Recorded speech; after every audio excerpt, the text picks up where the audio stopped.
एक लिस्ट ऐसी होती है जो तुम कभी नहीं बनाते हो, वो है तुम्हारी दवाई की लिस्ट।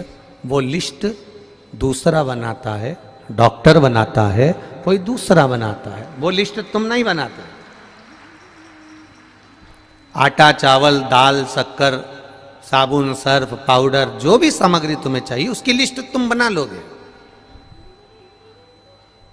पर एक लिस्ट ऐसी होती है तुम्हारे रोग की, बीमारी की, स्वास्थ्य की, जिसकी लिस्ट तुम कभी नहीं बनाते, दूसरा बनाता है, डॉक्टर बनाता है।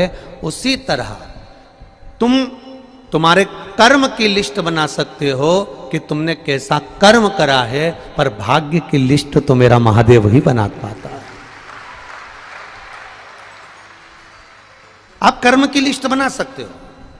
कल भी कथा में कहा था, मत बुरे कर्म कर बंदे वरना पछताएगा, भगवान की आंखों से तू बच नहीं पाएगा, तू बच नहीं पाएगा। अरे ओ अज्ञानी मत करना, तेरे कर्म का फल भी तू ही पाएगा, जैसा किया तूने तेरे आगे आएगा। मत बुरे कर्म कर बंदे वरना पछताएगा, भगवान की आंखों से तू बच नहीं पाएगा, तू बच नहीं पाएगा।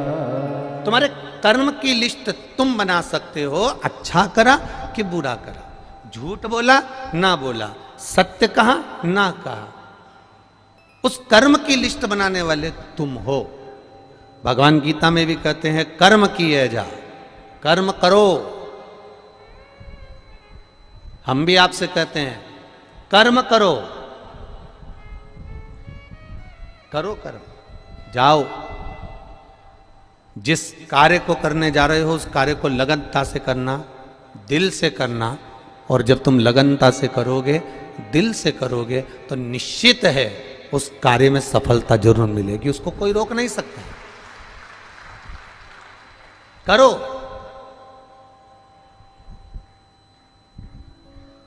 पर बहुत अरमान रखकर नहीं, भीतर अरमान वो होना चाहिए कि मेरा बाबा, मेरा राम, मेरा कृष्ण, मेरा शिव जो देगा, मेरा बाबा जो मुझे प्रदान करेगा वो कम नहीं देगा, जो देगा वो बहुता में देगा और उसकी कोई होड़ नहीं हो सकती।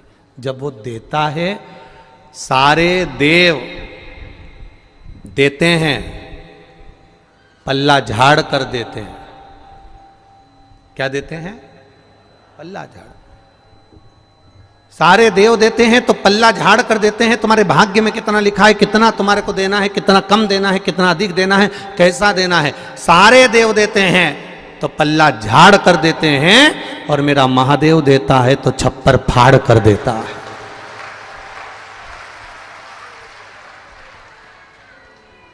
उसकी करुणा कम नहीं है, उसकी करुणा। बहुत जोरदार आवाज है जी जी, बहुत बढ़िया। वो देता है तो बड़ी बड़े आनंद में देता, बड़े आनंद। और तेरी कृपा बिना न हिले एक भी अणु, लेते हैं श्वास तेरी कृपा से। उसने देने में कोई कमी नहीं रखी, बस अपने भीतर थोड़ा सा संतोष रूपी धन होना चाहिए। एक गुरुजी के दो चेले थे। जजमान ने कहा तुम्हारे शिष्यों को हमारे घर में भोजन करने भेज देना। ठीक है, भेज देंगे। अब गुरुजी ने दोनों चेलों को भोजन करने के लिए भेजा। और भोजन करने के लिए जब गुरुजी ने भेजा तो दोनों से कह दिया अच्छे पेट भर कर खा कर ना हो, जो भी मिले उसको अच्छे से पाना, प्रेम से पाना, आनंद से पाना।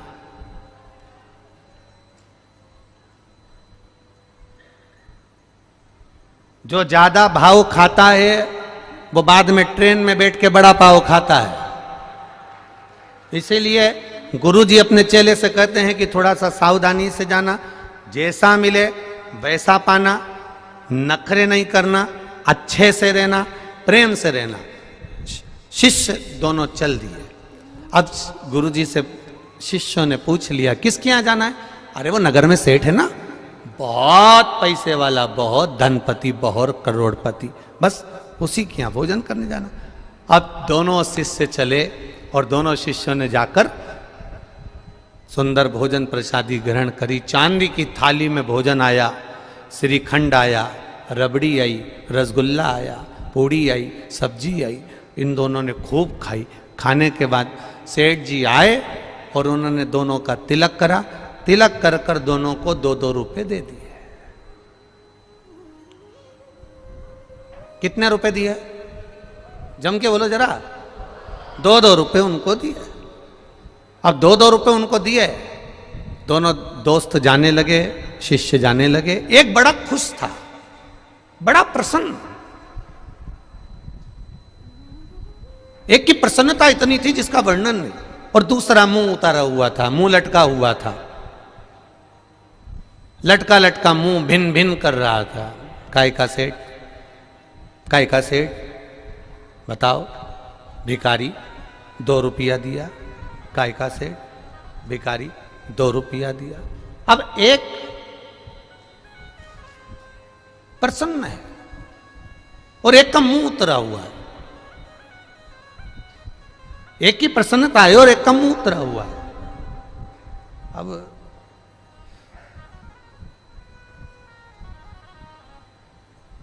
गुरुजी के पास गए तो गुरुजी ने देखा कि एक तो इतना खुश हो रहा है, इतना खुश हो रहा है, इतना खुश हो रहा है, और एक को देखो तो मुंह उतरा हुआ है। क्या बात है?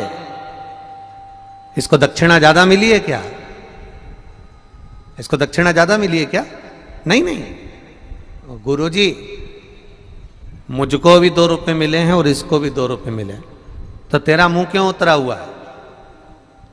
अरे गुरुजी पूछो ही मती। चांदी की थाली में खाना खिलाया, पूड़ी रबड़ी श्रीखंड सब दिया, पर दक्षिणा तो देखो कितनी दी? 2 रुपए। अब गुरुजी ने दूसरे से पूछा कि तू इतना खुश क्यों हो रहा है, तुझे दुख नहीं हो रहा? अरे गुरुजी, सेठ जी के घर गया, जिंदगी में आज तक चांदी की थाली में खाना नहीं खाया था, खाना खाया, श्रीखंड रबड़ी खाई, और गुरुजी वो सेठ जो कभी किसी को 1 रुपया नहीं दे, उसने मुझे 2 रुपए दिए। इससे बड़ी खुशी जिंदगी की नहीं हो सकती। जो कभी किसी को 1 रुपया ना दे, वो मुझे 2 रुपए दे रहा है, जिंदगी की इससे बड़ी खुशी नहीं हो सकती। तो गुरुजी ने दूसरे चेले से पूछा क्यों रे, तुझे दुख क्यों हो रहा है? अरे गुरुजी पूछो ही मती, मैंने तो सोचा था इतना करोड़पति चांदी की थाली में जब भोजन करा रहा है, इतना अच्छा अच्छा खाना खिला रहा है, तो मेरा मन कहता है कि ये जरूर दक्षिणा में 100 रुपए तो देगा। बस हमारे दुख का कारण यही है कि हम इतनी अभिलाषा लेकर चलते हैं, वो थोड़े में हम संतुष्ट नहीं हो पाते कि जो मिला वो परमात्मा की कृपा से मिला है। जो दिया उसने कम ना दिया। अच्छा परिवार दिया, अच्छा कुटुंब दिया, अच्छे बच्चे दिए, अच्छी पत्नी दी, अच्छे माता पिता दिए, ये सारे संबंध हमको दिए, सारे संबंध। दुनिया का केवल एक संबंध ऐसा होता है जो 84 लाख योनियों में मनुष्य का शरीर भी आता है। इस 84 लाख योनियों के अंतर्गत केवल एक संबंध ऐसा होता है जो केवल एक बार मिलता है। वो संबंध है माता पिता और पुत्र का, माता पिता और पुत्री का। ये संबंध केवल एक बार मिलता है। बाकी तुम जितने जन्म लोगे, तुम कुत्ता बन के भी पैदा हो गए तो ये जगदम्बा ना, ये भी जन्म ले लेगी। तुम मेंढक बन के जन्म ले लिए तो ये मेंढकी बन के जन्म ले लेगी। तुम चिड़िया बनकर जन्म ले लिए तो ये चिड़िया बन के जन्म ले लेगी। पत्नी हर जन्म में मिलेगी, बच्चे हर जन्म में मिलेंगे, परिवार हर जन्म में मिलेगा, घर हर जन्म में मिलेगा, कुटुंब हर जन्म में मिलेगा। पर केवल एक संबंध ऐसा होता है कि माता पिता पुत्र और बेटी का संबंध केवल एक बार होता है, यह संबंध दूसरी बार नहीं। जो आज माता पिता मिले हैं ये दूसरी बार मिलने वाले नहीं हैं। करो आदर, करो सम्मान, करो सत्कार। इसका हवा आ रही है थोड़े से, इसका आदर करिए, सम्मान करिए, सत्कार करिए।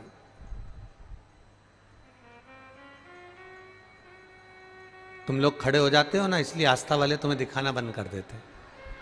बार बार तुम लोग हाथ हिलाते हो। आप बैठे रहोगे अपनी जगह पर, कथा का रस तत्व ग्रहण करो कि टीवी की ओर देख रहे हो, इशारा करना। आप लोग आनंद लो, कथा का रस तत्व ग्रहण करो। महाराज, संबंध एक है, वो माता पिता का संबंध है। और वो माता पिता का जो संबंध है बच्चों से, वो संबंध केवल एक बार रहता है। पुत्र का माता पिता के प्रति, बेटी का माता पिता के प्रति, बाकी का कोई संबंध बार बार नहीं होता, बार बार नहीं, कोई संबंध। ये एक ही बार मिला है, बाकी के सारे संबंध मिलते जाए, मिलेंगे। करो भजन, तुम्हारे समान की लिस्ट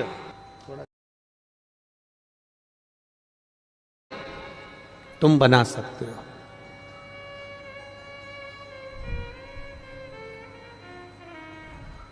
पर एक लिस्ट है तुम्हारी दवाई की जो डॉक्टर बनाता है।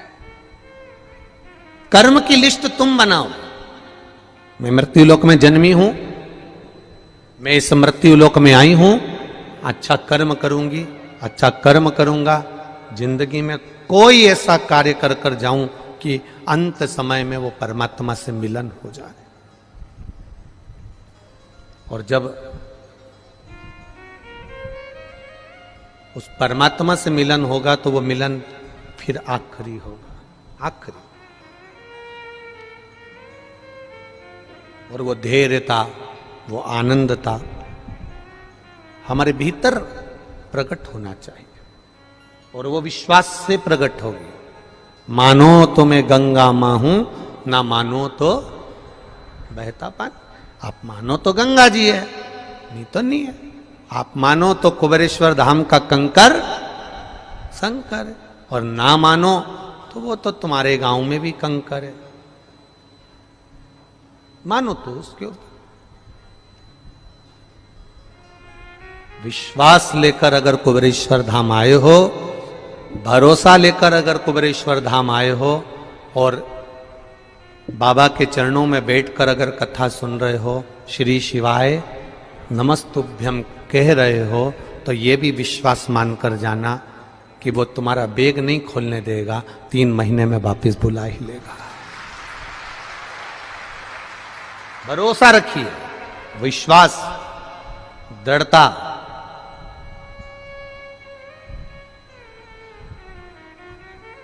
और जब तक भरोसा दृढ़ ही नहीं होगा तब तक वो मिल नहीं सकता।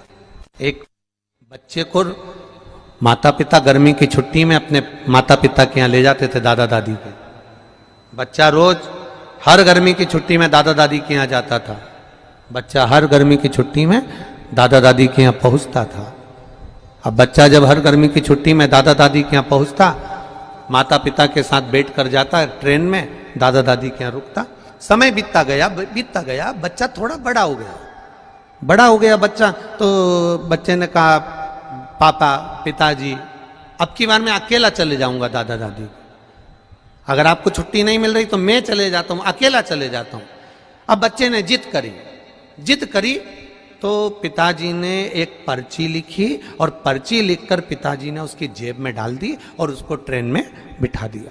ट्रेन में बिठाया, वो जाने लगा। अकेला जिंदगी में पहली बार गया था, पहली बार घर से बाहर निकला था। अब पर्ची डालकर जेब में पटक दी और उसको वो चल दिया। ट्रेन में बैठा, बेटा घबराना नहीं हो, चिंता मत करना हो, मजा आएगा, तेरे चाचा जी मिलेंगे, तेरे काका जी मिलेंगे, वो तुझको उतार लेंगे, तो टेंशन मत लेना हो। बच्चा जा रहा है, उसको थोड़ा सा भय लगा। जैसे ही टीसी आया, चेकर आया और उसको भय लगा।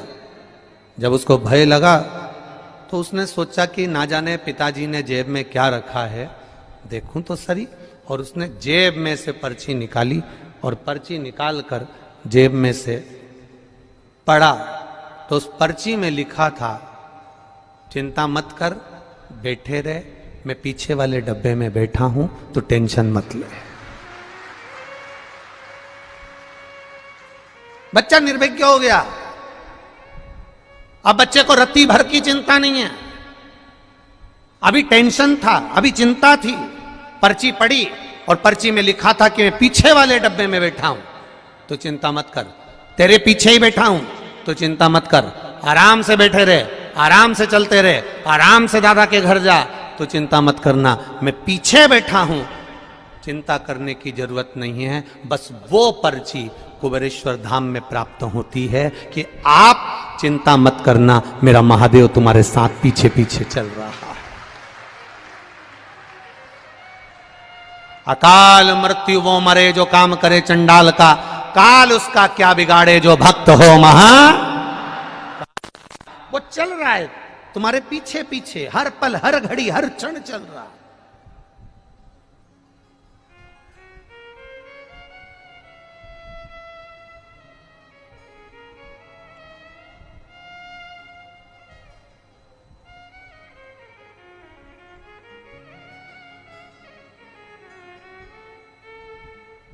हर घड़ी चल रहा है, हर पल चल रहा है।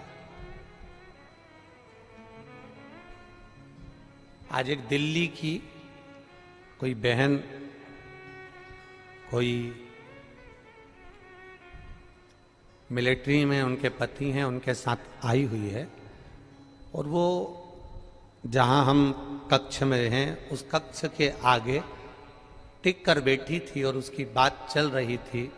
तो वो बात में कह रही थी कि गुरुजी ने रुद्राक्ष वितरण, उसके पति ने कहा कि सबको सूचना दी कि रुद्राक्ष के लिए आना, और गुरुजी ने रुद्राक्ष वितरण नहीं किया, बंद कर दिया कारणवश। उसकी पत्नी के शब्द, उस मिलिट्री मैन की, उस धर्म पत्नी, कहीं पर बैठे होंगे वो दोनों, तो उस धर्म पत्नी के शब्द कितने सुंदर थे। शायद आपकी जिंदगी के लिए शब्द बहुत कीमती होगा। उसकी धर्म पत्नी ने एक ही शब्द कहा, आपको परेशानी हो रही है यहां बैठने में, आपको दिक्कत हो रही है यहां बैठने में? नहीं नहीं नहीं, क्या कहना चाहती है? अब रुद्राक्ष तो मिल ही नहीं रहा, भले ना मिले, मैं भोलेनाथ जी से ये कह कर जा रही हूं, मेरी जिंदगी में, मेरे बच्चों की जिंदगी में, मेरे पति की जिंदगी में कभी रुद्राक्ष की जरूरत ही नहीं पड़े, बस ऐसी कृपा करना, ऐसी करुणा करना। हम आए हैं, वो दोनों बात कर रहे हैं, वो और भी लोग उनके साथ बैठे हुए थे, उनसे उनकी चर्चा चल। हमने कहा क्या सुंदर शब्द है, एक माता का ये शब्द जीवन को सार्थक करने वाला है। आप भी जब यहां से जाओ तो मेरे बाबा से कहकर जाना, बस तू मेरे साथ चलना, बाकी का सब तो, पूरी दुनिया मेरी हो जाएगी, बस तू मेरा हो गया तो सब हो गया।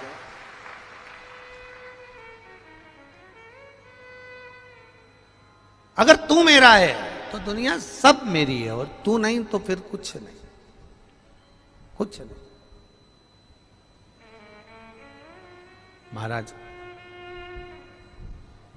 भगवान का एक नाम है भिक्षुवर, और भिक्षुवर अवतार की कथा कल चल रही थी। भगवान शंकर जब सत्यारथ के मर जाने के बाद उसकी धर्म पत्नी गर्भ से थी और वह धर्म पत्नी भी बच्चे को जन्म देकर घाट पर छोड़कर जब पानी पीने के लिए गई तो घड़ियाल ने, मगर ने उसको पकड़ लिया और वो धर्म पत्नी भी मर गई। पार्वती जी के मन में संशय आ गया था, पार्वती जी के मन में संशय प्रकट हो गया था कि ये शंकर भगवान की उपासना करता है, ये शिव का भजन करता है। राजा सत्यारथ शंकर भगवान को जल चढ़ाता है, राजा सत्यारथ भगवान शंकर की आराधना करता है, शिव की आराधना करता है। उसके बाद भी इसके प्राण छूट गए। इसकी धर्म पत्नी वो भी भगवत भजन में डूबी रहती है, उसके प्राण छूट गए। इसकी राज सत्ता चली गई, उसका वैभव चले गया, उसका बच्चा नदी के घाट पर पड़ा हुआ है। शिव जी के सामने प्रश्न का अंबार था, भगवान शंकर के सामने ढेर प्रश्न थे।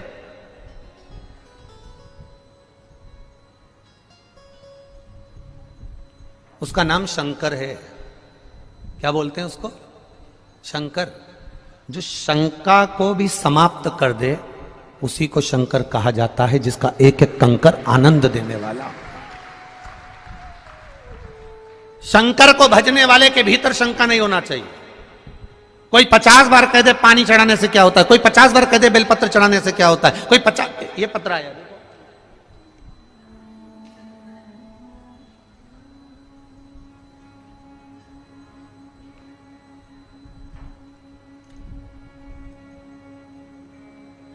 मेरा नाम पुनीता उपाध्याय है, ग्राम कारो, जिला बलिया। फोन नंबर ये है, कहीं बैठी हो पुनीता उपाध्याय, ग्राम कारो, जिला बलिया। फोन नंबर ये, कहीं बैठी होंगी तो स्मरण करेंगे। मेरे भोले बाबा का क्या बखान करूं, जितना भी वर्णन करूं उतना कम है। आप भी हमारे साथ पत्र पढ़ा करो जो टीवी पर दिखाया जाता है। जितना वर्णन करूं उतना कम ही है। मैंने पशुपति व्रत किया था। जब 5वां व्रत पूरा होने पर रिजल्ट रेलवे का आने के लिए मैंने कहा था, क्योंकि पहले एग्जाम दे चुकी थे तो परंतु उसमें पास नहीं हुए थे। अब की रेलवे का एग्जाम दिया तो मैंने पशुपति व्रत करा, बेलपत्र शहद का प्रयोग कर कर शिव जी को अर्पण करा और बाबा से विनती करी, बाबा ऐसी कृपा करना, ऐसी दया करना, ऐसी करुणा करना कि इनका रेलवे में हो जाए। और बाबा की कृपा से जैसी 5वां पशुपति व्रत पूर्ण हुआ और बाबा की कृपा से उनका रेलवे में सिलेक्शन हो गया। ये शिव तत्व है, यो घड़ी है। जो शंका रखकर शिव की आराधना करता है उसके भीतर शंका के कारण शिव प्रवेश ही नहीं कर पाता।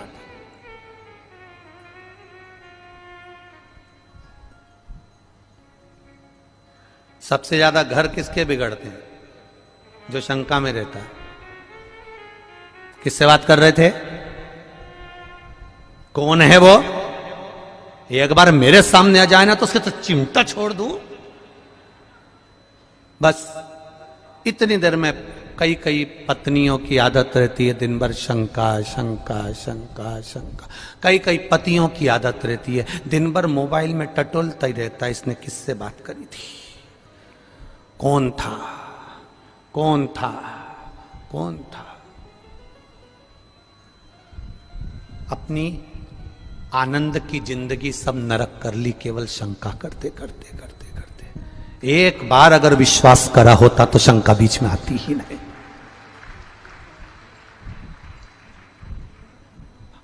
हमारे सनातन धर्म के अंदर, हमारे सनातन धर्म के अंदर शंका का कोई काम नहीं होता। हमारे सनातन धर्म के अंतर्गत केवल विश्वास करा जाता है कि पत्थर की मूर्ति में भी राम होता है। हमारे सनातन धर्म के अंतर्गत शंका का कोई काम नहीं होता। हमारे सनातन धर्म के अंतर्गत केवल विश्वास होता है कि रामचरितमानस के एक एक पन्ने में एक एक शब्द में राम समाया होता है, उसको समझने वाला होना चाहिए। हमारे सनातन धर्म के अंतर्गत शंका में शंका नहीं होती। हमारे सनातन धर्म के अंतर्गत विश्वास होता है कि गौ माता के अंतर्गत 33 कोटि देवी देवता विराजमान होते हैं। यह विश्वास है हमारा, यह विश्वास है हमारा। हमारे सनातन धर्म के अंतर्गत तिरुमाला के पर्वत पर जाते हैं तो वेंकटलाल का दर्शन करते हैं, गोवर्धन पर्वत पर जाते हैं तो गिरिराज जी का दर्शन करते हैं, हम कामतगिरी पर्वत पर जाते हैं तो कांतानाथ जी का दर्शन करते हैं, हम काशी में जाते हैं तो गंगा की लहरों में भी गौरा का दर्शन करते हैं, हम सनातन धर्म के अंतर्गत एक एक बच्चे में राम देख लेते हैं और एक एक बेटी में सीता का दर्शन कर लेते हैं। यह सनातन धर्म का विश्वास है। सनातन धर्म में शंका का कोई काम नहीं, पर फिर भी दुनिया के लोग उसको शंका उत्पन्न कराते हैं। दुनिया के लोग जान करके शंका, क्या होता है शंकर जी पे जल चढ़ाने से, क्या होगा मंदिर जाने से, क्या होगा लोटा भर के पानी चढ़ाने से। तो जो तुमसे कहे कि लोटा भर के पानी चढ़ाने से कुछ नहीं होता, तो उससे कहना ये ज्ञान देने से भी कुछ नहीं होता। तू हमको काय को ज्ञान दे रहा है कि लोटा भर के पानी चढ़ाने से क्या होगा? ये तो हमारे भीतर की सोच है, ये तो हमारे भीतर का भाव है।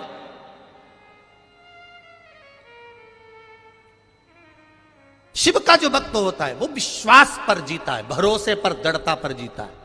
दुनिया कुछ भी कहे, वो अपनी भरोसा, अपनी दृढ़ता शंकर के चरणों में रखता है, शिव के चरण।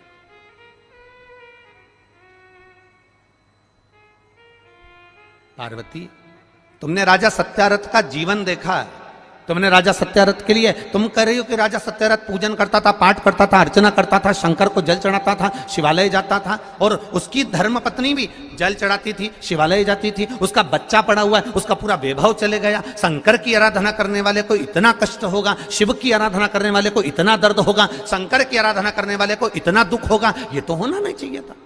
ये दुख कैसे आया?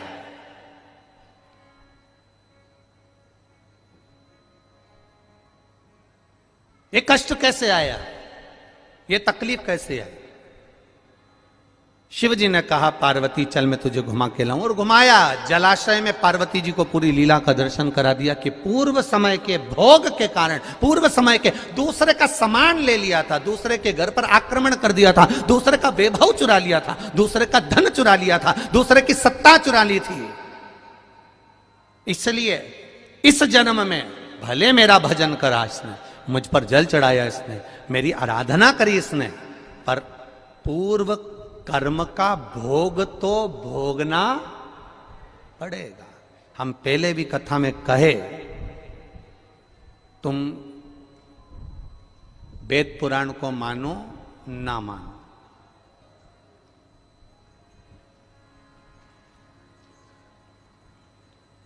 तुम धर्म शास्त्र को मानो ना मानो,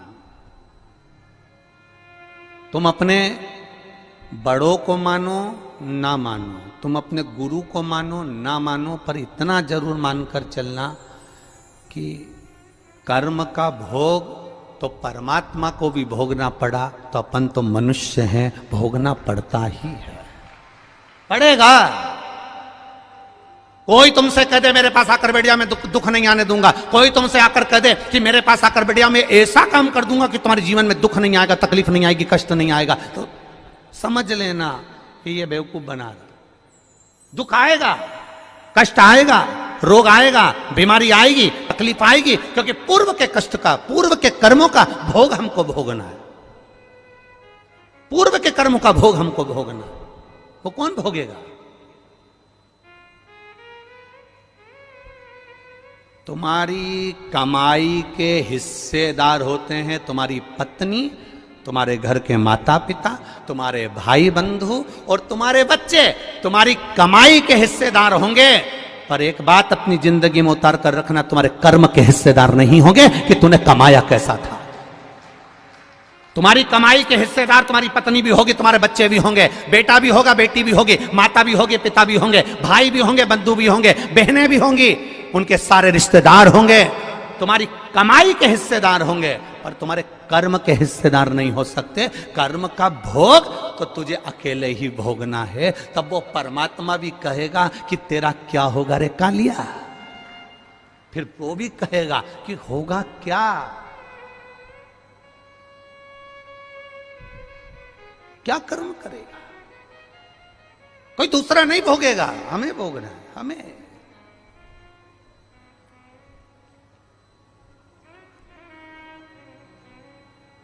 महाराज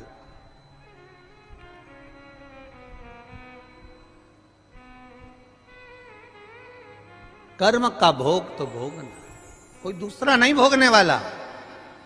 पार्वती सत्यरथ को कर्म का भोग भोगना था, पूर्व में इसका वैभव इसने दूसरे का चुराया था, इसलिए आज इसका वैभव चले गया। पूर्व में इसने जो कर्म किया था उसके कारण इसका ये कर्म चले गया। तो फिर आपको लोटा भर के जल चढ़ाने का फायदा क्या हुआ है? अब सुनना, पूरे भारत के लोग और पूरे देश विदेश में बैठे हुए जितने भक्त इस आस्था चैनल के माध्यम से कथा सुन रहे हैं, अब सुनिए। ये कथा में भिक्षुवर अवतार भगवान शंकर का हुआ है 14वें नंबर का। उस कथा को ध्यान से सुनना। 19 अवतार में से एक अवतार है और यह हम सब के लिए है आज शिवरात्रि के दिन, कि दुनिया के लोग कहेंगे, दुनिया के लोग कहेंगे फिर वो सत्यारथ मरा क्यों, फिर वो उसकी पत्नी को घड़ियाल क्यों खा गया, फिर उसका वैभव क्यों चले गया। कई लोग कहते हैं ये दुख क्यों आता है, तकलीफ क्यों आती है, कष्ट क्यों आता है, ये पूर्व कर्म का भोग है। फिर हमने शंकर जी को जल चढ़ाया, शिव जी की आराधना करी, शंकर को हमने पानी चढ़ाया, शंकर जी के मंदिर गए, शिवालय गए, देवालय गए, फिर उसका फायदा क्या हुआ, उसका लाभ क्या हुआ। तो फिर शंकर भगवान ने पार्वती जी से कहा अब उसका जल चढ़ाने का लाभ तुम देखो पार्वती, तुम देखिए। देवराज नाम का चोर ब्राह्मण था, ब्राह्मण कुल में जन्मा था, पर चोरी कर कर धन लाया। चोरी कर, व्यक्ति चोरी कब करता है? चोरी कब करता है? जब उसको बहुत सारे धन की जरूरत पड़ती है। जब तक वो चोरी नहीं करेगा। भगवान ने जितना बड़ा पेट दिया है ना, एक बीता का दिया तो एक बीता का, दो बीता का दिया तो दो बीता का, जितना बड़ा पेट दिया है भगवान ने उसको पेट भरने के, पेट दिया तो पेट भरने के लिए भगवान ने उसको भोजन भी दिया। ये पेट भरने की जवाबदारी तो मेरे भोलेनाथ की है, पर पेटी भरने की जवाबदारी मेरे भोलेनाथ की नहीं है। पेट जितनी जवाबदारी मेरे शंभू की है, पेट जितनी जवाबदारी मेरे शंकर की है, पेट जितनी जवाबदारी मेरे कुबेर भंडारी की है, पेट जितनी जवाबदारी है तो भरेगा वो। बस इस पेट से हटकर जब दूसरा कहीं काम, लोभ, आसक्ति, वासना, तृष्णा, देवराज के साथ हुआ क्या था? देवराज की पत्नी थी, बच्चे थे, जो पत्नी थी, बच्चे थे, उनके पेट भरने की जवाबदारी भी भोलेनाथ की थी। भोलेनाथ ने पेट भरा, पर दिक्कत कहां खड़ी हो गई? जब देवराज अपनी बुद्धि को भ्रष्ट कर लिया।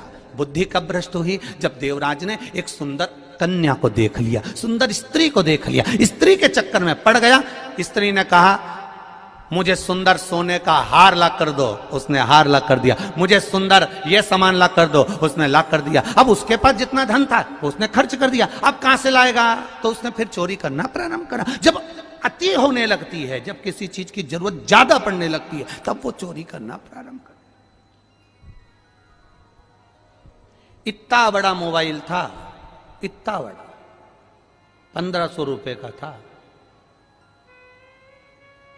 अब किसी का रोड पे पड़ा हुआ दिखा, अब वो इतना बड़ा, कितना खुश हुआ।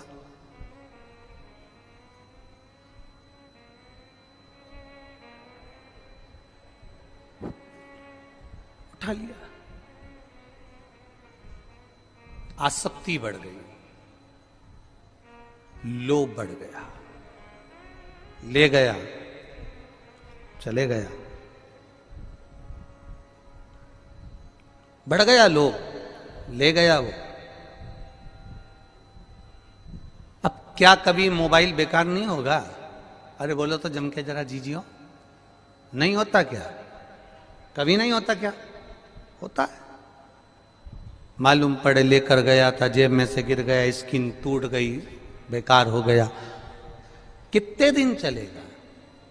पर यदि वही मोबाइल जो मिला था और एक बार अनाउंस करवा देता कि साहब ये मोबाइल मिला है, जिसका भी हो, ये कलर है उसका, ये मोबाइल है उसका, नंबर बताकर वो मोबाइल लेकर चले जाए। अगर वो मोबाइल उस व्यक्ति तक वापस पहुंच जाता तो उसके हृदय से, दिल से जो आशीर्वाद निकलता। वो एक मोबाइल ये तो साधारण सा था, वो कटे हुए सेव फल का आ जाता, एप्पल का आ जाता, अगर केवल समर्पण का भाव जागृत हो जाता तो।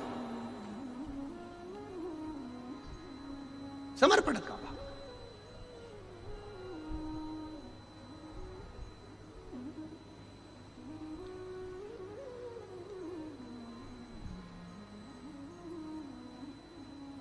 महाराज फल क्या मिला?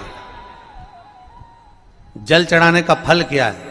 शिव जी ने कहा देवराज की कथा याद रखो, शंकर जी के मंदिर में चोरी कर का धन लेकर गया, वापिस लौट कर आया, आने के बाद बेलपत्री के वृक्ष के नीचे बैठा था और स्वास्थ्य खराब हुआ, शरीर में ताप पड़ा, बीमारी हो गई, रोग हो गया, मर गया।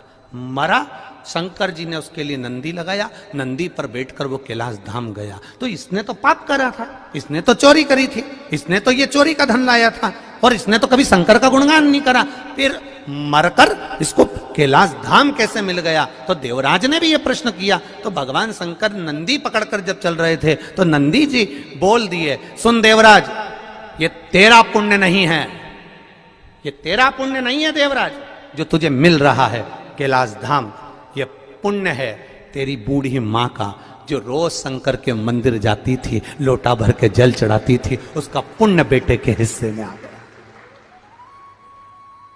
ये पुण्य है। ये इतने जजमान बैठे हैं 15-16, ये इन जजमानों का तो पुण्य है, परंतु इनके बच्चों को भी ये सोच लेना चाहिए, इनके बेटे और बहुओं को भी ये सोच लेना चाहिए, सबसे ज्यादा प्रसन्न होना चाहिए इनके बेटे और बहुओं को, इतना खुश होना चाहिए कि हमारे माँ बाप का कोई तो पुण्य होगा जो शिव महापुराण की कथा के यजमान बनकर बैठे हैं, कोई तो पुण्य होगा। प्रसन्नता होना चाहिए। आज वो पूना वाले जजमान जा रहे थे, जाने का था उनका, तो कह रही थी उनके यहां से एलईडियां चालू करिए। पूना वाले जजमान के घर से बोल रही थी बहू रानी, कहे गुरुजी थोड़ा जरूरी काम है तो हम पुणे जा रहे हैं, पर जाते जाते हमको कुछ नहीं चाहिए, बस जजमान पद जैसे यहां मिला है ऐसी कृपा एक बार कर दो कि ऐसी जजमान पद पुणे में भी एक बार मिल जाए, बस महादेव से ये प्रार्थना, ऐसी कृपा कर दीजिए, ऐसी दया। अब विचार देखिए लोगों के कितने सुंदर भाव हैं, कितने सुंदर भाव। और आपसे भी निवेदन करूंगा यहां से जाते जाते एक बार मेरे देवाधिदेव महादेव कंकर शंकर की धरा को प्रणाम कर कर कहकर जरूर जाना कि बाबा ये झोली लाया हूं ना, इतनी भरकर भेजना, इतनी भरकर भेजना कि मैं भी एक बार शिव महापुराण का यजमान जरूर बनूं, ऐसी कृपा कर दो, कहकर जाओ उसको। खाली न जाता कोई दर से तुम्हारे, खाली आप भी गाइए, दर से तुम्हारे। दीनानाथ तू चुप हो जा, इनको गाने दो जरा एक बार वापिस से, फिर से बोलिए। खाली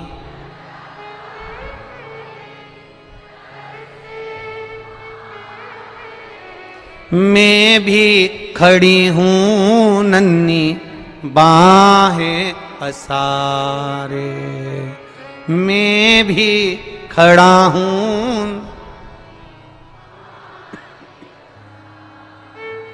अपने हृदय से लगा लो, लगा लो, गिरा जा रहा हूं, उठा लो, उठा लो।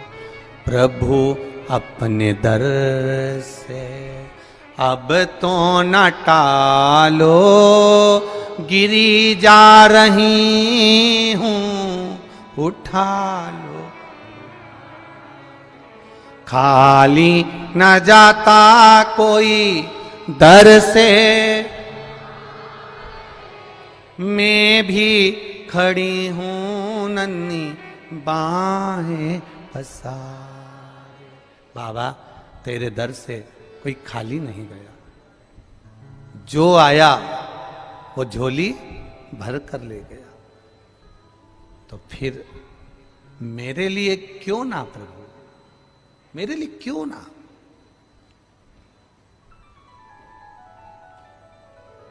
बस उससे निवेदन दिल से करना कि बोल बम का नारा है बाबा है, उसके सहारे जीना चालू कर दो। शंका में नहीं जीना है, हमें विश्वास में जीना है। विश्वास कैसा?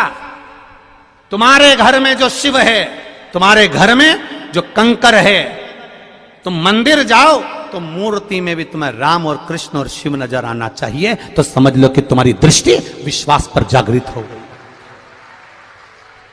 विश्वास पर जागृत हो गई।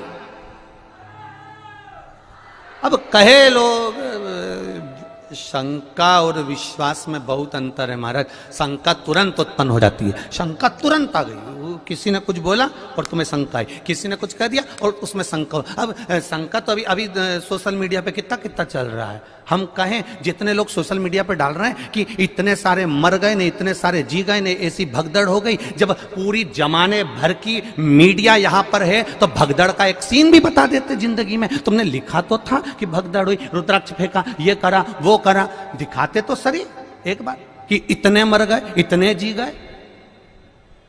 कभी विचार, यहां आप भी बैठे हो, थे कि नहीं थे 15 तारीख को?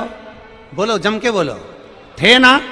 कोई भगदड़ का सीन दिखा कि लोग भगे हों, दौड़े हों और मर रहे हों? कहीं दिखा हो तो बताना, दोनों हाथ उठाकर बताना एक बार कि दिखा हो तो बताना, कहीं नजर आया हो।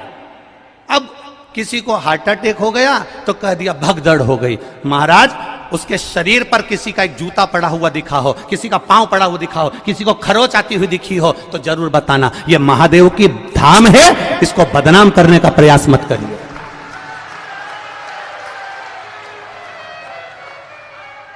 और यह बात हमने पावागढ़ की कथा में भी कही थी, आप उठाकर देखना। पावागढ़ संतों की कथा चल रही थी, उसमें कह दिया था अभी, और जिसने भी कहा था हमने उस समय पर भी कह दिया था, अभी धीरेन्द्र का नंबर लगा है और कहने वाले ने कह दिया था कि प्रदीप मिश्रा तैयार रहना, अगला नंबर तेरा है। तो ये तो सनातन धर्म के द्रोही हैं, द्रोही। इसीलिए जीजियो, रुद्राक्ष इसलिए नहीं बांट रहा हूं, थोड़ा शांति रखो। और ये बात हमने सीहोर के भी बजरंग दल के वो जगदीश कुशवाहा जी को भी हमने कही थी नदी चौराहे पर गाड़ी रोककर कि मेरा मन कर रहा है अब की बार जगदीश भैया कि अंदर जो भी कथा सुनने के लिए आए उसको गौशाला का गौमूत्र का छींटा दिया जाए, जिससे मालूम तो पड़ जाए कि मेरा सनातनी आया है, मेरा सनातनी आया है, मुझे मालूम पड़ना चाहिए। पर उन्होंने कहा गुरुजी इतने सारे लोगों पर अपन गौमूत्र छीटेंगे, किसी को बुरा हमने कहा सनातनी होगा तो काय का बुरा लगेगा, क्यों बुरा लगेगा? ये सब सनातन धर्म के द्रोही हैं कहीं ना कहीं। बस उनको तो किसी ना किसी रूप में कोई ना कोई बवाल मचाकर ये रुद्राक्ष महोत्सव कैसे भी कैंसिल कराने के लिए तत्परता थी इनकी, और इन्होंने पहले सोच कर रखा था। उसका विचार नहीं करना हमको। कथा सुनो, कथा का स्मरण करो और बाबा पर विश्वास रखो। मेरा भरोसा, मेरा विश्वास कहता है मेरे बाबा के दरवाजे से खाली नहीं जाओगे। 3 महीने में वो बुलाएगा और तुम फिर लेकर जाओगे। क्यों रुद्राक्ष रोका उसने? रुद्राक्ष अगर देने से रोका है तो सोच कर रोका होगा मेरे महादेव ने, किसी कारण से रोका होगा मेरे महादेव ने। क्या जोरदार लाइन चल रही थी। एक एक सीसीटीवी कैमरे की, पूरे ग्राउंड के अंदर 162 कैमरे लगे हुए हैं। कैमरे वहां भी लगे थे जहां पर रुद्राक्ष बट रहा था। 162 कैमरे पूरे चल रहे हैं और 162 कैमरे का सेटअप पूरे के पूरे हमारे ऑफिसों में लगा हुआ है। एक जगह पर कोई बता दे कि भगदड़ मची हो और कहीं किसी ने रुद्राक्ष फेंका हो। ये तो केवल कहीं ना कहीं किसी ना किसी रूप में बस कैसे भी रुद्राक्ष वितरण को बंद कराना था, और वो बाबा ने ही कराया होगा, हम तो ये मानते हैं। इसलिए कराया होगा कि तुम सबकी झोलियां जब वो भरेगा तो तुम 3 महीने में वापिस आओगे तो तब लेकर जाओगे, इसलिए भर। और आज भी कमी नहीं रखी। आज भी मैं धन्यवाद दूंगा प्रशासन के इन पुलिसकर्मी भाइयों को जो लगे हुए हैं। इन पुलिसकर्मी भाइयों को मैं धन्यवाद दूंगा, कलेक्टर, एसपी और डीएसपी सबको, कि एसडीएम सर को। इनके पुलिसकर्मियों ने आज भी कम से कम 5 लड़कों को और 5 लेडीजों को पकड़ा जो केवल इधर उधर बैठ के भड़का रही थी कि चिल्लाओ जम जम के। उनके साथ एक कैमरे वाला भी चल रहा था कि चिल्लाओ मिश्रा जी मुर्दाबाद, और ये चिल्लाओ और वो चिल्लाओ और पत्थर मारो, कांच फोड़ो। आज भी 5 लेडीजों और 5 जेंट पकड़ के पुलिस वाले लेकर आए कि ये सब दूर बैठ बैठ के भड़का रही है। मैं धन्यवाद दूंगा इसी प्रशासन को जिसने इतनी मुस्तैदी रखी है उसके लिए।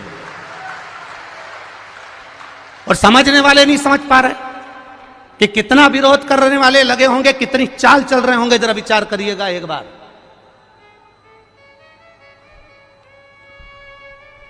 बरहानपुर कथा हुई, परभणी कथा हुई, मालेगांव कथा हुई। हम भी कथा करने जाते हैं, हमको भी मालूम है कि कितनी भक्त लोग कथा सुनने आते हैं। तो हमको ये अंदाजा नहीं होगा कि इस पावन धरा पर कितने आएंगे, कितनी व्यवस्था करी होगी, कितना लगाया होगा समय, प्रशासन ने भी कितनी व्यवस्था करी होगी।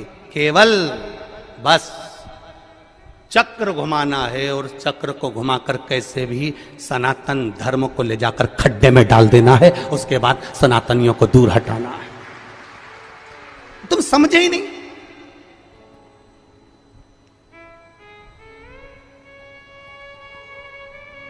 समझे? कहे आग लगे बस्ती में। और आपसे भी निवेदन करूंगा, कोई भड़काए, कोई कहे 200 रुपए का रुद्राक्ष मिलेगा, 500 रुपए का मिलेगा, 50 रुपए का। सीहोर के कुबेरेश्वर धाम का रुद्राक्ष पैसे से नहीं दिया जाता, निःशुल्क है। मेरे शंकर भगवान के नैन अश्रु से मिला है तुम्हारे लिए जिंदगी भर। और अब तो ये प्रयास रहेगा कि साल भर में कभी भी आ जाना, और मेरा विश्वास है खाली झोली नहीं लाओगे, इतना लेकर आओगे कि तुम लुटा कर जाओगे और रुद्राक्ष लेकर जाओगे। ये विश्वास, ये भरोसा। और जहां जहां कथा करी, एक एक यजमान की यहां पूछ कर आना कि उन्होंने कथा करवाने के बाद 2 महीने के अंदर फोन लगाया कि नहीं लगाया कि हमको अगली कथा की तारीख दे दो। अभी ये पूना वाली जीजी बोल के जा रही, अभी सुल्तानिया जी बोल के जा रहा है, बेंगलोर वाले भैया बोल कर जा रहे हैं कि हम जजमान बने पर अब एक मौका दो कि हम एक बार फिर जजमान बने। भगवान इतना पूर्ण देता है कि यजमान पद फिर खड़ा हो जाता है। खाली नहीं जाओगे, फिर निवेदन कर रहा हूं, एक खाली नहीं जाएगा। खाली न जाता कोई दर से तुम्हारे, मैं भी खड़ा हूं नन्ही बाहें, अपने हृदय से लगा लो, लगा लो, गिरा जा रहा हूं, उठा लो, उठा। ये शिव तत्व है, ये शंकर का तत्व है, इसको पहचानो। मत्स्य तत्व क्यों चला गया, उसकी पत्नी क्यों चली गई? शंकर भगवान ने कहा यह कर्म का भोग था, कर्म का भोग, कर्म का भोग था। महाराज फिर लोटा भर जल चढ़ाने का फल क्या मिला इस सत्यरथ को? अब शिव जी ने कहा सुन पार्वती, लोटा भर के जल चढ़ाने का फल क्या मिला? उसका फल ये है, अगर ये नारी गर्भ से होती, पानी पीने जाती और घड़ियाल इसको मार देता तो इसके घर में दिया जलाने वाला भी नहीं बचता, इसका पूरा वंश मिट जाता। इसके बच्चे का जन्म पहले करवाया, बच्चे का जन्म पहले करवाकर घाट पर सुलवाया। पानी पीने ये अकेली गई, इसको मगर ने पकड़ लिया, इसके बच्चे को संभाल कर रखा, क्योंकि इसने जो जल चढ़ाया था उस जल का फल ये मिलेगा कि इसके बच्चे को वापस वही वैभव फिर प्राप्त होगा। थोड़ा धैर्य रखना पड़ेगा, थोड़ा धीरज रखना पड़ेगा, थोड़ी सहनशीलता रखना पड़ेगी, थोड़ी आनंदता रखना पड़ेगी। थोड़ी सहजता रखना पड़ेगी। क्या देगा वो उसके ऊपर है। आपका चढ़ाया हुआ एक लोटा जल क्या फल देता है, आपका चढ़ाया हुआ एक लोटा जल आपको क्या प्रदान करता है, ये आपको मालूम पड़ेगा कि आपने जो लोटा भर के जल चढ़ाया था उसका फल क्या मिला है, उसका आनंद क्या मिला है, उसका सुख क्या मिला है।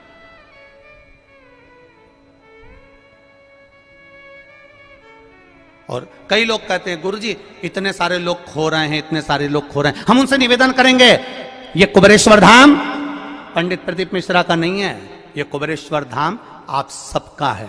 जब तक आपके रिश्तेदार आपको लेने नहीं आए तब तक यहां रहना, और अगर वो नहीं लेने आएंगे तो गाड़ी से हम छोड़ने जाएंगे तुम्हारे घर तक, तुम चिंता मत करना।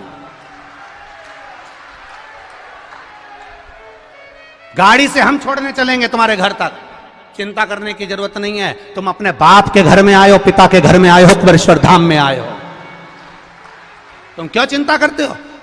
अभी कल एक महिला बोल रही थी गुरुजी मेरे रिश्तेदार घर पहुंच गए, मेरे पास में किराए का पैसा नहीं। हमने समिति वालों से कहा किराए के साथ में इसके साथ एक लेडीज को, एक जेंट्स को भोपाल भेजो, भोपाल में जाकर इसका टिकट कटवाएं और उसको अमरावती का टिकट कटवाकर फिर उसको अमरावती को लाल डब्बा जो बस होती है, एक लाल कलर की बस होती है, उस बस में बिठवाकर उसको अमरावती भेजा। तो तुम ये क्यों सोच के बैठे हो वो खो गया, वो नहीं मिल रहा। जब देखो जब एक प्रश्न, इतने लोग खो गए, इतने लोग खो गए, तो ये सब खोने ही तो आए हैं उस महादेव में।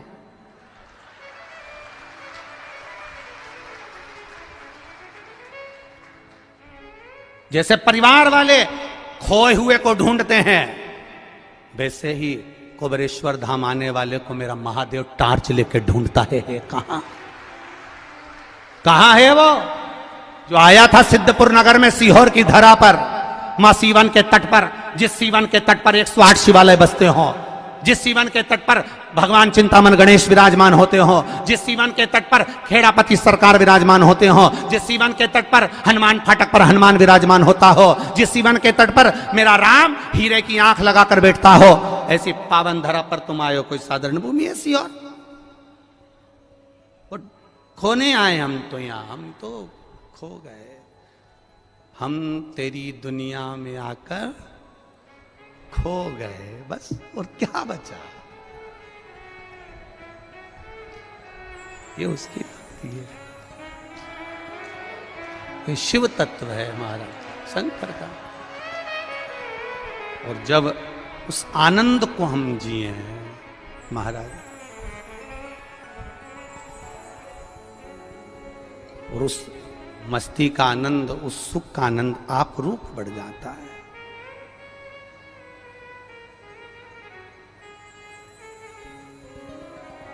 महाराज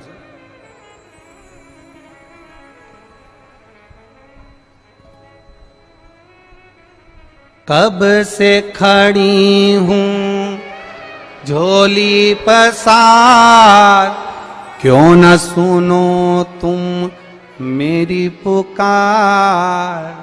कब से खड़ी हूं झोली पसार, क्यों न सुनो तुम मेरी।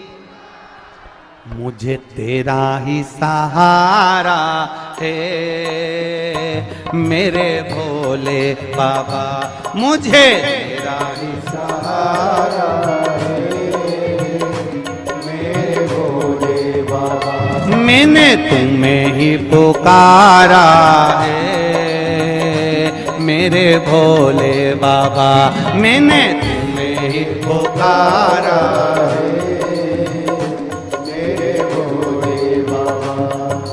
कब से खड़े हैं झोली पसार, क्यों ना सुनो तुम मेरी पुकार। कब से खड़े हैं झोली पसार, क्यों ना सुनो तुम मेरी पुकार। चाह नहीं होती है, जिससे प्रेम करो उससे चाउमीन खाने की चाह नहीं होती है, जिससे प्रेम करो उससे पानी पूरी खाने की चाह नहीं होती है, जिससे प्रेम करो उससे बस एक चाह रहती है कि थोड़ा तो समय दिया करो मुझको, आपके लिए हूं और मैं आपके लिए, थोड़ा तो समय।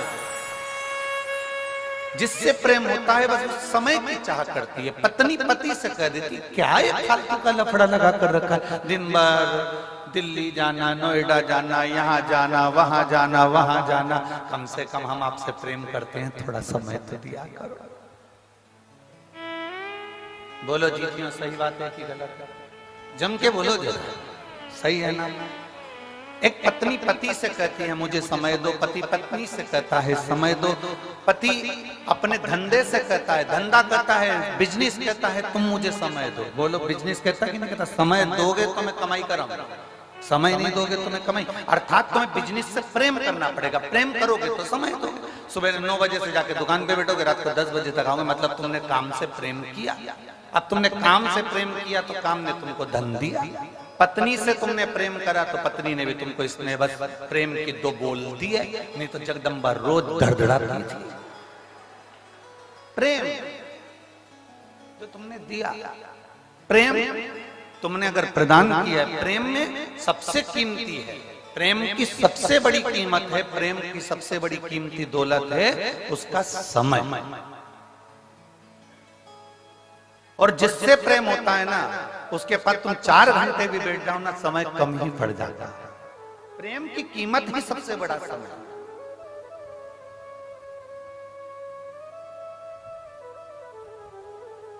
अब गुरु को क्या चाहिए? चांदी के खड़ा ला कर दो, गुरु कभी कहता है? जम के बोलो जरा। गुरु कभी कहेगा कि मुझे गाड़ी ला कर दो, गुरु कभी कहेगा कि मुझे बंगला बना कर दो, गुरु कभी कहेगा कि तुम मुझे ये ला कर दो। गुरु केवल एक बात कहता है कि मैं हूं, तब तक थोड़ा समय दे दिया कर। समय देगा तो एक दिन वो समय तुझे भी कुछ ना कुछ जरूर देकर जाएगा ही। गुरु को क्या चाहिए? समय। पत्नी को क्या चाहिए? समय। पति को क्या चाहिए? समय। व्यापारी को क्या चाहिए? समय। क्योंकि जिससे हम प्रेम करें उससे हमें समय की अनुकूलता, समय प्रबलता में चाहिए। अब यहां तक तो बात समझ में आ गई कि आपको समय की कीमत समझ में आना चाहिए, पर आगे तुम्हारे स्मरण में आना चाहिए कि वही समय जो तुम, एक पत्नी पति से समय मांगती है, पति पत्नी से समय मांगता है, डॉक्टर भी मरीज के लिए, मरीज के घर वालों से समय मांगता है। थोड़ा मुझे देना पड़ेगा 4-6 दिन, तो मैं प्रयास पूरा करूंगा इसको ठीक करने। समय दोगे तो ना। अब आखिरी में डॉक्टर जब पूरा काम कर लेता है तब डॉक्टर भी कहता है अब मेरे पास की घड़ी ठीक नहीं चल रही है, अब उससे समय मांगो, अब वो समय देगा। वो समय।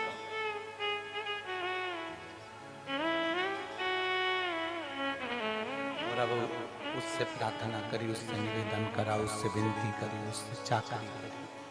तो जब हम उससे प्रार्थना करें, उससे विनती करें, तो उसने भी अपने खाते खोल कर देखा, डायरी निकाली भोलेनाथ जी ने, और डायरी निकाल कर देखा, जरा देखो तो राम बाबू को देखो, राम बाबू को इसने शंकर जी को कितना समय दिया था, देखो जरा। तो इन्होंने कहा साहब वो सिरसा में कथा चल रही थी तारा बाबा की कुटिया में, तो ये 2 घंटे पहले तो कथा में आ गया था और 3 घंटे की कथा सुनी, और 3 घंटे की कथा में भी 2-4 आधा घंटा तो इसने यूं ही निकाल दिया घूमने फिरने में। तो इसका आधा घंटा तो काट दो और बाकी का जितना समय बचा है, एक काम करो, इसने शिव कथा में समय दिया, गुरु की सेवा में समय दिया, परमात्मा की सेवा में समय दिया, शिव पुराण में समय दिया, इसलिए इसकी अंत घड़ी में भी इसका समय बढ़ा दिया जाए, इसको लेकर समय दिया। फिर वो कल वाली बात आ गई, अंत समय प्रभु आना पड़ेगा, वचन दिया तो निभाना पड़ेगा। आए ना आए प्रभु कुटुंब कबीला, अंत समय प्रभु आना पड़ेगा, वचन दिया तो निभाना और अंत समय प्रभु न पड़ेगा। तुमने समय दिया तो सामने वाले ने समय।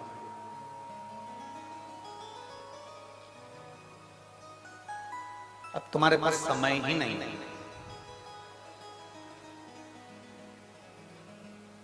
कल हमें गोविंद जी सुना रहे थे,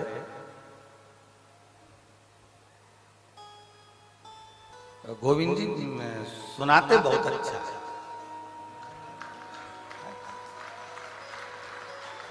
देखना गोविंद जी, हम कथाकारों पर भी कृपा करना। सुनाते बड़ा अच्छा। तो कह रहे थे गुरु जी से एक बात सुनाऊं मैं आपको। मैंने कहा सुना। बहुत अब जो सुनाता है उसको सुनाने वाले मिल जाए तो और अच्छा ना है।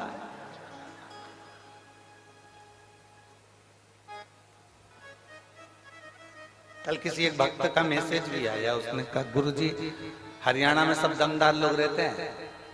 हमने कहा तुम्हें कोई मिला क्या? हमने कहा एक ही भारी।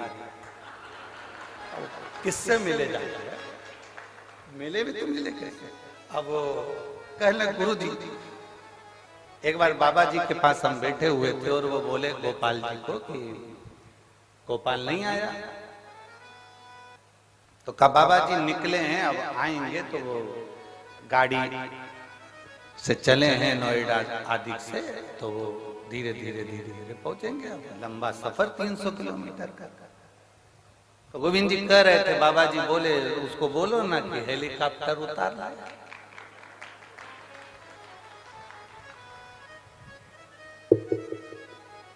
ये गुरु के शब्द नहीं है, गुरु का जो तप है, गुरु की जो साधना है, गुरु ने जिसको भजा है वो महादेव के शब्द गुरु की वाणी से निकलता है। वो महादेव का शब्द गुरु की वाणी से निकलता है। हमने पहले भी आपको कथा में कहा, सियोर वाला महाराज कभी शिव पुराण की कथा नहीं बांट सकता और हमारी सामर्थ्यता भी नहीं। आप लाखों की संख्या में आते हो, रात भर से नींद नहीं आई है, गोविंद जी से पूछो इनसे। और एक वो इनकी वो बेटी कहाँ गई, वो दिन भर सेवा में लगी रही, टेंट कहाँ कहाँ लगाना है, क्योंकि कल जितने पंडाल बनाए थे उसमें पांव रखने की जगह नहीं थी, एक भी पंडाल के।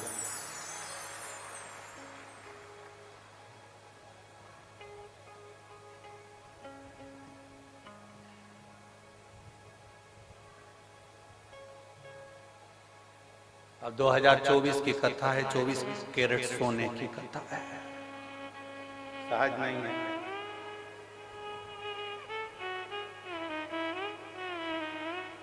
शिव तत्व शंकर को पहचानना,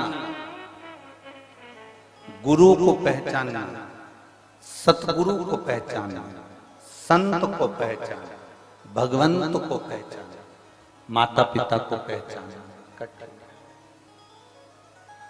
गुरु के कभी शब्द नहीं है, शब्द उस परमात्मा के जो उसने जपा है, जो उसने साधना करी है, जो उसने भजा है, जिसकी वो आराधना करता है, शब्द उसके हो, गुरु के शब्द नहीं।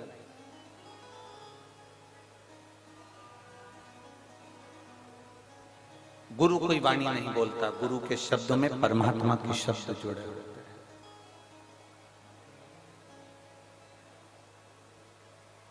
सहजता नहीं है गुरु की वाणी। आप तारा बाबा जी की कुटिया में बैठकर अगर कथा को सुन रहे हैं, शिव महापुराण की कथा को धारण कर रहे हैं, हमने एक बार पहले कथा में कहा था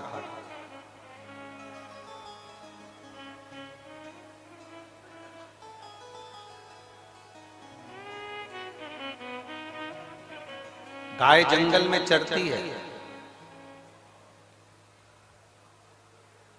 परंतु कभी गाय कहीं फंसती नहीं है।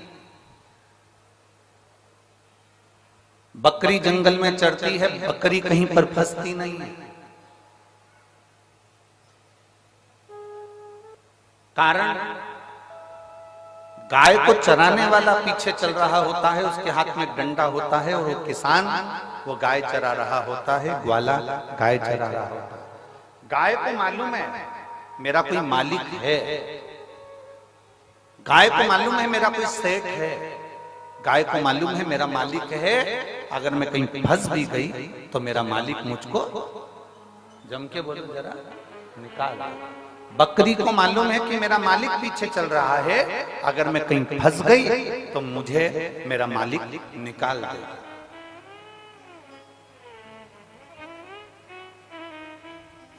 बकरी को मालूम है कि मेरा मालिक मुझे निकाल देगा, भेड़ को मालूम है कि मेरा मालिक मुझे निकाल देगा, ऊंट को मालूम है कि मेरा मालिक मुझे निकाल देगा, घोड़े को मालूम है कि मेरा मालिक मुझे निकाल देगा।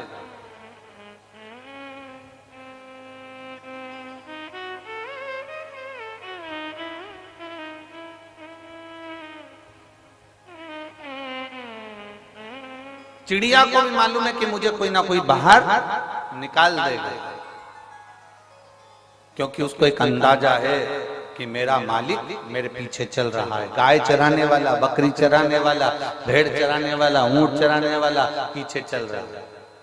उसको मालूम है ये मैं अगर फंस गया कीचड़ में, अगर मैं कहीं फंस गया, उलझ गया तो मुझे कोई ना कोई निकालेगा, मुझे कोई ना कोई निकालेगा, ये पक्का।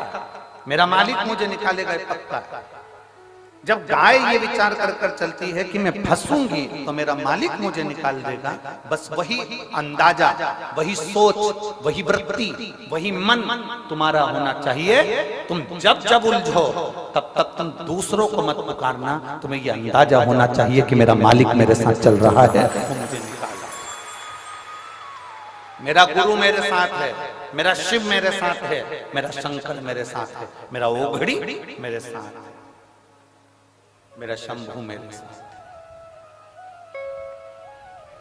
और जब शिव हमारे साथ में है, हमारा शंभू जब हमारे साथ में है, तो फिर क्या सोचो, क्या विचार।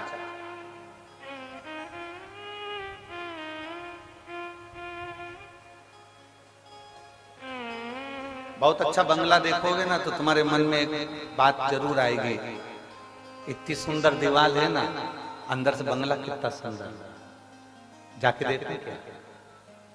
खूब सुंदर होटल देखोगे ना तो तुम्हारे मन में बात जरूर आएगी कि कितनी सुंदर होटल है, एक बार अंदर जाके देखो क्या। बोलो बोलो, सही है कि गलत? तुम्हारे मार्केट में कोई चाउमीन की दुकान खोल गई, पानी पतासे की दुकान खोल गई, मिठाई की दुकान खोल गई, मोबाइल की दुकान खोल गई, कोई कपड़े की दुकान खोल गई, बहुत सुंदर दुकान खोली, खूब अच्छा मॉल खुला, तुम्हारे मन में जरूर आएगा कि जरा एक बार मैं भी जाकर तो देखो। बोलो बोलो, जम के बोलो, सही है, जाकर तो देखो तो सही।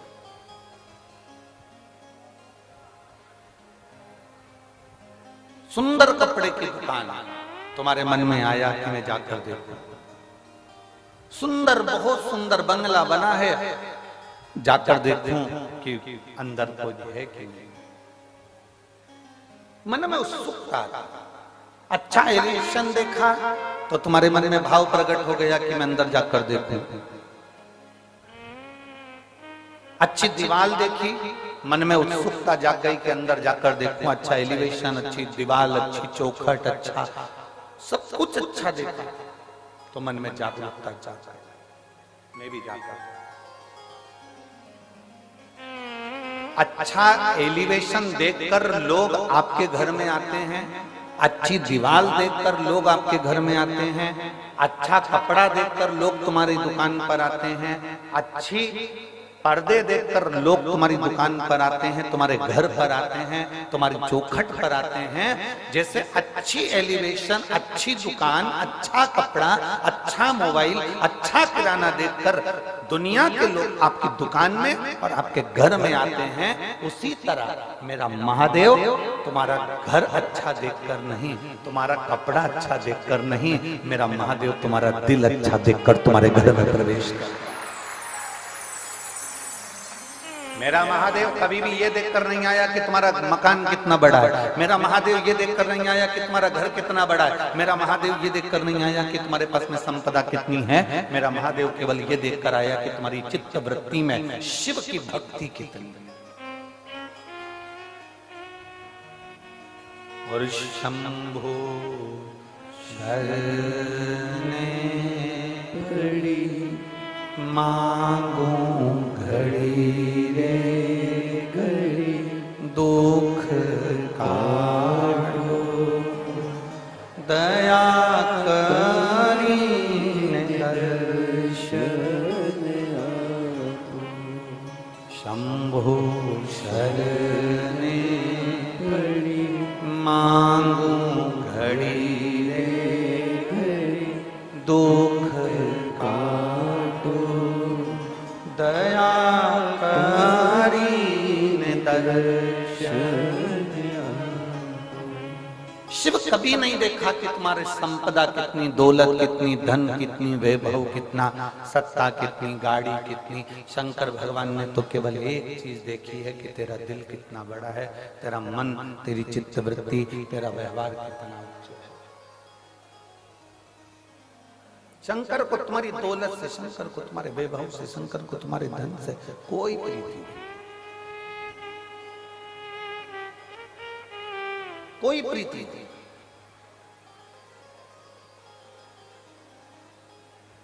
कल गोविंद जी बता रहे थे कि गुरुजी हम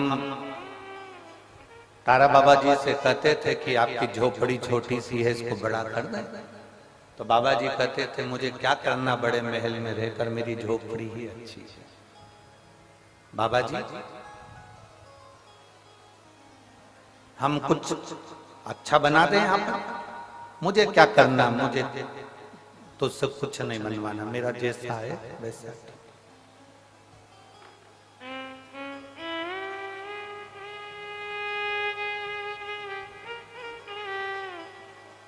क्योंकि बाबा जी को एक बात मालूम थी, जो शंकर का उपासक होता है ना, जो शिव की आराधना करने वाला होता है ना,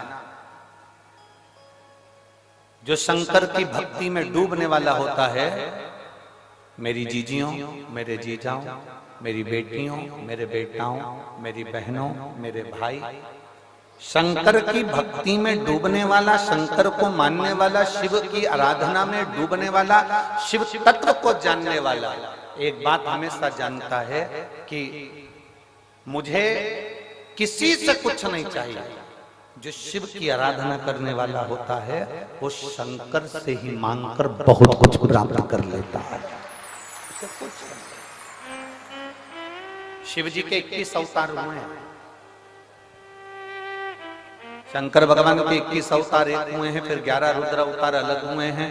उन 21 रुद्र अवतार में भगवान शंकर के 21 अवतार में एक अवतार है भगवान का गृहपति अवतार। शंकर भगवान के 21 अवतार में से एक अवतार है गृहपति अवतार। महाराज मां नर्मदा जी के तट पर नर्मदापुरम में एक विश्वानर मुनि रहते थे।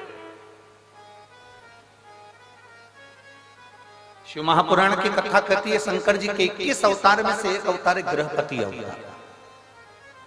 मां नर्मदा जी के तट पर, मां नर्मदा जी के तट के ऊपर नर्मदापुरम में एक सुंदर विश्वानर मुनि रहते थे, ग्रस्त थे। अपनी धर्म पत्नी के साथ में उनका निवास। जैसे विश्वानर मुनि थे वैसे ही उनकी धर्म पत्नी।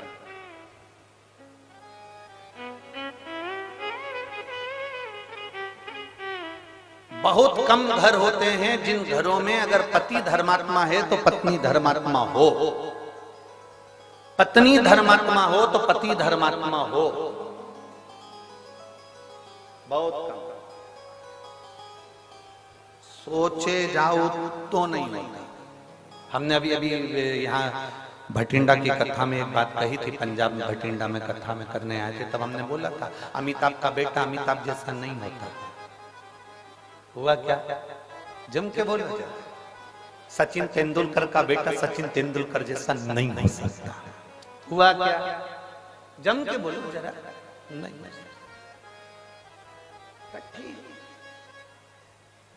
एक अच्छे से अच्छा मुख्यमंत्री हो, प्रधानमंत्री हो, मिनिस्टर हो, कहीं का भी मंत्री हो, तो उसका बेटा उसके जैसा नहीं हो ही नहीं सकता।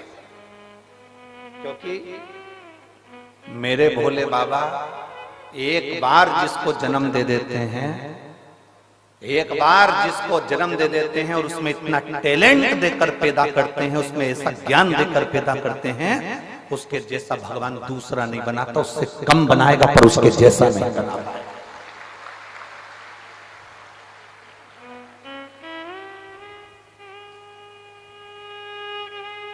अमिताभ के पास में, अमिताभ बच्चन जी के पास में जो टैलेंट होगा उनके बच्चे के पास में नहीं हो पाएगा। सचिन तेंदुलकर के पास में जो टैलेंट होगा वो उनके बच्चे के पास में नहीं हो पाएगा। पिता जैसा बेटा नहीं होता। अगर बाप कलेक्टर है तो उसकी औलाद कलेक्टर हो सकती है, पर बाप जैसी नहीं हो सकती। मिनिस्टर का बेटा मिनिस्टर बन सकता है, पर उसके पिताजी जैसा नहीं बन सकता। कठिन है। एक शिक्षक का बेटा शिक्षक बन सकता है, पर उसके जैसा नहीं बन सकता उसके पिताजी जैसा। सास अपने 4 बेटों की शादी कर दे, 4 बहुओं को लिया, पर सास सोचे कि तेरी जैसी आ जाए तो नहीं आ सकती, तू ओल्ड इज गोल्ड है।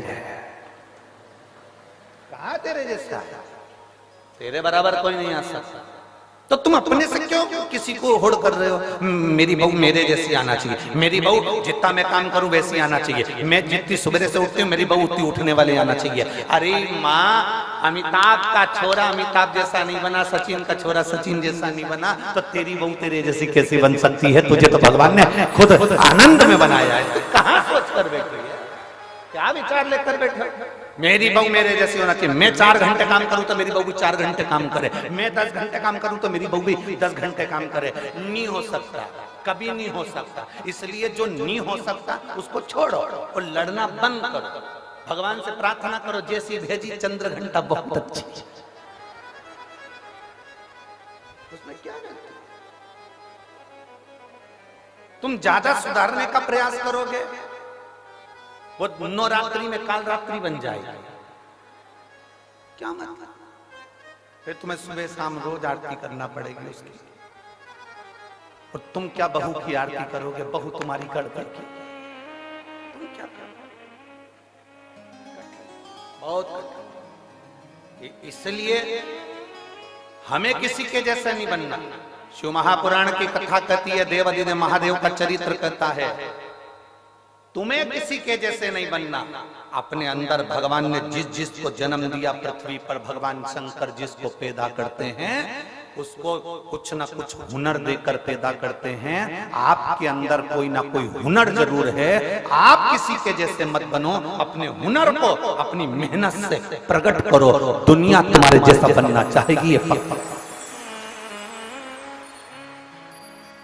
पर माताएं पीछे पकड़ के बैठती है, उनको देख ले उनके जैसे बन जा, उनको देख ले उनके जैसे बन जा, तेरी मौसी के छोरे को देख ले मौसी के छोरे जैसा बन जा, बुआ के छोरे को देख ले बुआ के छोरे जैसा बन जा। अब तुम बुआ के छोरे जैसे बनाने में लगे हो और महादेव को रोज 1 लोटा वो जल चढ़ा रहा है, और महादेव सोच कर बैठे हैं कि बुआ के छोरे जैसा मत बनना, बुआ के छोरे से भी उज्जवल बनाकर बताऊंगा तेरे को। बस तेरी मेहनत करना, तेरा कर्म करना, तेरी लगन लगा कर बैठना, तेरी मेहनत करते रहना, तुझे उससे भी उज्जवल बनाकर छोड़ूंगा मैं, तो चिंता मत कर।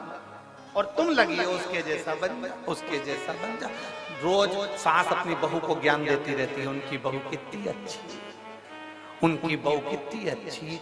सास को एक बात समझ लेना चाहिए, दूर के ढोल सुहावने। एक बार उस बहू के पाले तो पड़, उसको लेके एक बार बद्रीनाथ घूमने चले जा, मालूम पड़ जाएगा। पेंटिंग पेंटिंग की दुकान 4 दिन तक निकले ना बाबा। हमें लग रहा है अच्छी है।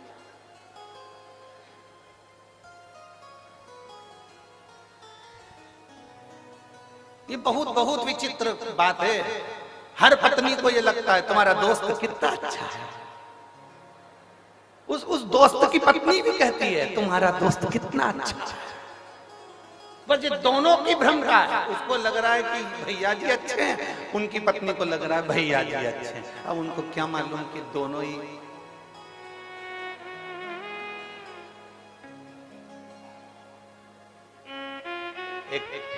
क्या शिव कथा कर रही, अपने में भगवान ने जो देकर भेजा वो किसी में नहीं देखा।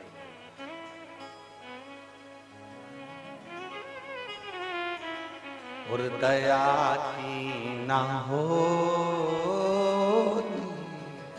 जो आदत तुम्हारी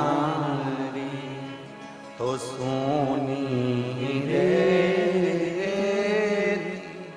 अदालत तुम्हारी। गरीबों के दिल में जगह तुम न पाते तो किस दिल में होती इबादत तुम्हारी, तो किस दिल में होती इबादत तुम्हारी। बहुत सोच से मिले, जिसके ललाट में जो लिखा है वो होना है, जो निश्चित है उसका सोचे से मतलब।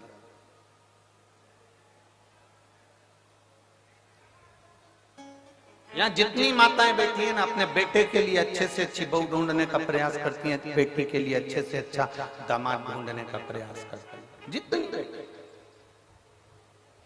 ऐसी कोई माता नहीं होगी जो रोज भगवान के मंदिर में जाकर अपनी बहू के लिए छोरा नहीं मांगती होगी, पोता नहीं मांगती होगी। कोई नहीं कहता कि पोती दे दे, पर भगवान ने जो सोच कर रखा है वो दे दे तुम्हारे सोचे से। वो कहते हैं भोले बाबा अमर वरदान दे दो, भोले बाबा अमर वरदान दे दो। जैसी बेटी है दामाद दे दो, जैसी बेटी है वैसा दामाद दे दो। बेटी हमारी है राधा के जैसी, बेटी हमारी है राधा के जैसी, कान्हा के जैसा, कान्हा के जैसा दामाद दे दो। जैसी बेटी है वैसा दामाद दे दो। भोले बाबा अमर वरदान दे दो, जैसी बेटी है वैसा दामाद दे दो। बेटी हमारी है लक्ष्मी के जैसी, बेटी हमारी है लक्ष्मी के जैसी, नारायण जैसा दामाद दे दो। नारायण जैसा दामाद दे दो।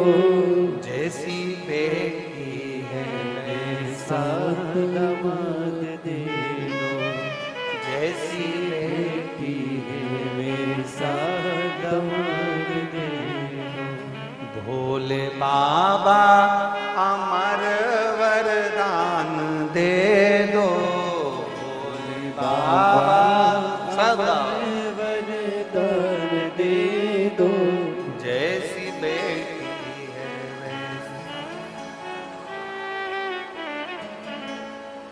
बेटी हमारी है गोरा के जैसी, बेटी हमारी है गोरा के जैसी, आप जैसा ही हमको दामाद दे दो। आप जैसा ही हमको दामाद दे दो। जैसी बेटी है वैसा दामाद दे दो, जैसी बेटी है वैसा दामाद दे दो। भोले बाबा अमर वरदान दे दो, भोले बाबा अमर वरदान दे दो। जैसी बेटी है जैसा जैसी बेटी है वैसा दामाद है। और मान लो मिल भी गए, ए सिरसा वाली जीजियों, हरियो हरियाणा वाली मेरी जीजियों, मिल गए, कितनी आस, कितनी आस, और कितनी खुश होती हो अच्छा दामाद मिल जाए। बोलो बोलो, जम के बोलो, जम के बोलो, जरा खुश होती हो कि नहीं होती हो? ऐसा दामाद मिला, भगवान की कृपा है, पड़ोसन से जाके कि ये सब दामाद मिला, मेरी बेटी को रोज घुमाने ले जाता है। इतना बढ़िया दामाद मिला, मेरी बेटी के मुंह से निकला और उसने सामान मांग के दिया। ऐसा दामाद मिला है, मेरी बेटी कुछ कहती हो तुरंत मान लेता है। ऐसा दामाद मिला है, मेरी बेटी को हर 2-4 महीने में मायके लेकर आता है। ऐसा दामाद मिला। अब जैसा तुमने मांगा था ऐसा दामाद दे दो, तुम्हारी बेटी को वैसा पति मिल गया। जैसा तुमने मांगा था उसी तरह तुम्हारी बहू की मां ने भी ऐसा ही मांगा था। तुम्हारी बहू की मां ने भी ऐसे मांगा था, ऐसा बेटा देना, ऐसा बेटा देना। अब तुम्हारी बेटी का पति घुमाने ले जाए तो अच्छा, तुम्हारी बेटी का पति तुम्हारी बेटी को चाउमीन खिलाने ले जाए अच्छा, तुम्हारी बेटी का पति तुम्हारी बेटी को सोने के जेवर पहनाए तो अच्छा, तुम्हारी बेटी का पति उसको ले जाकर मायके घुमा कर लाए तो अच्छा। और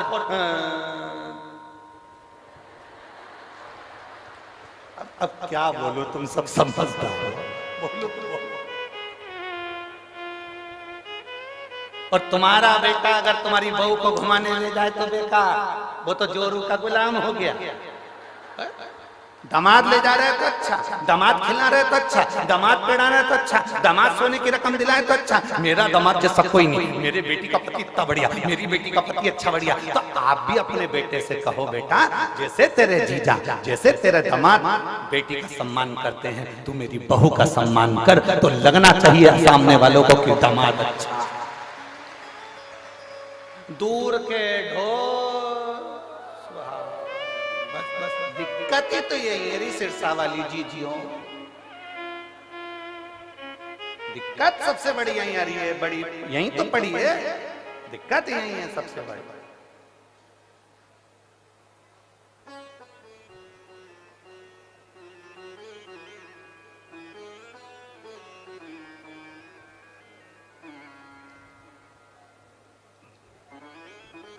हमें दिक्कत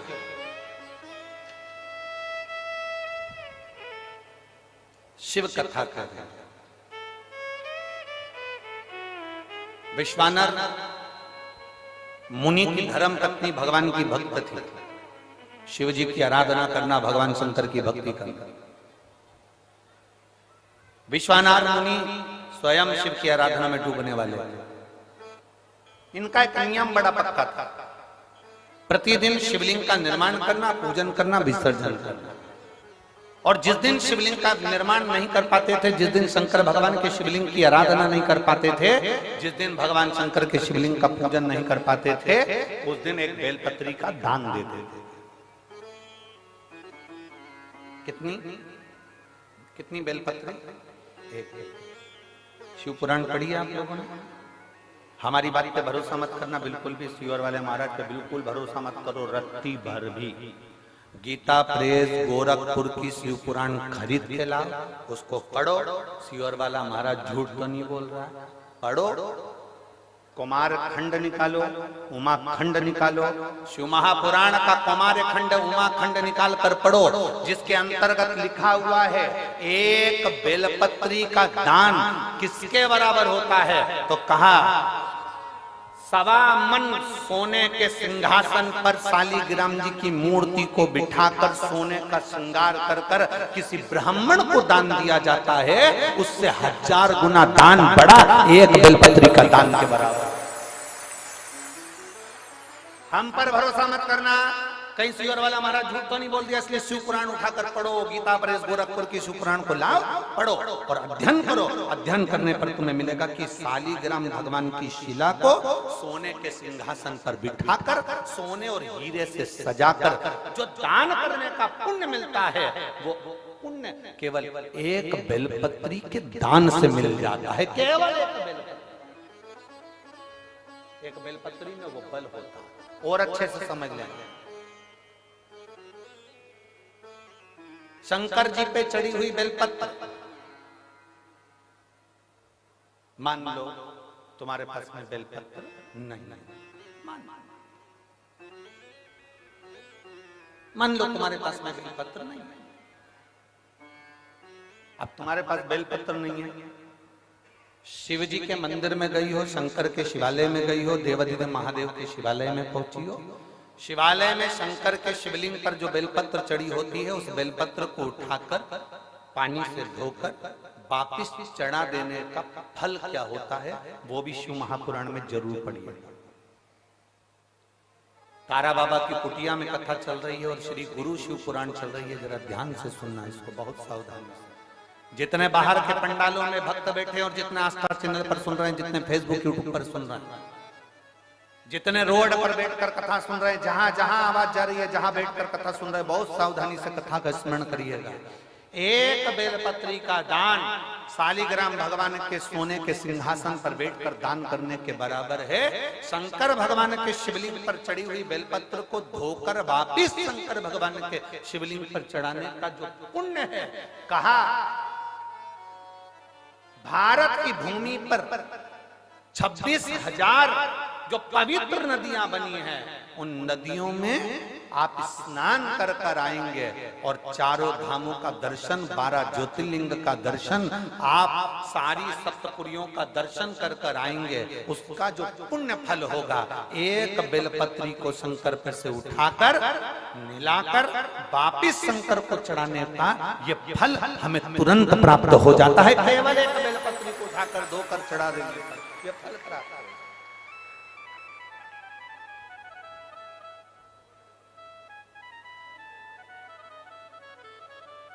एक बेलपत्र,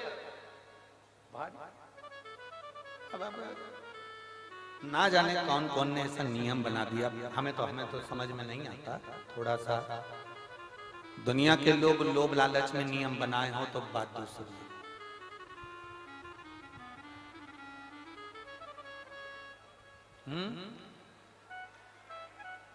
पीछे आवाज नहीं जा रही है, पीछे की आवाज खोलिए, पीछे की। वहां जाके बक्से के तारों चेक करिए कि आवाज क्यों नहीं पहुंच रही है।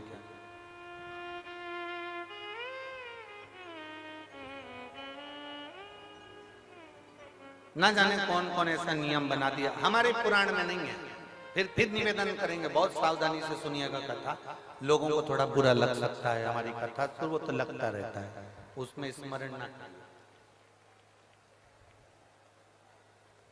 किसी पुराण के अंदर यह नहीं लिखा कि चांदी की बेलपत्र बनाकर भगवान शंकर को समर्पित करो। ठीक है, समझ में आ रही है ना बात?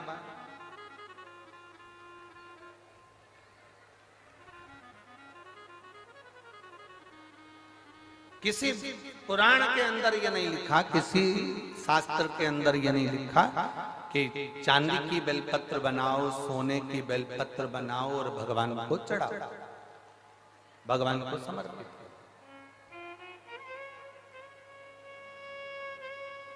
ये हमारे यहाँ कहीं कहीं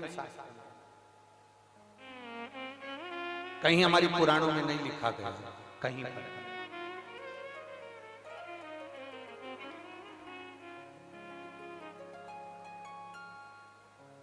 शंभु शरणे पड़ी मांगो घड़ी रे घड़ी, दुख काटो दया करी, मैं दर्शन आपो। शंभु शरणे पड़ी मांगो घड़ी रे घड़ी, दुख काटो दया करी, मैं दर्शन आपो। शंभो शरण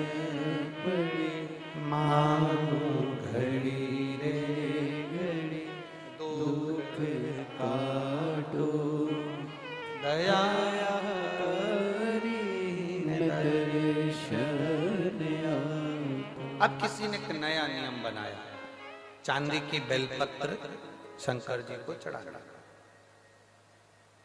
सोने की बेलपत्र शिव जी को चढ़ाता।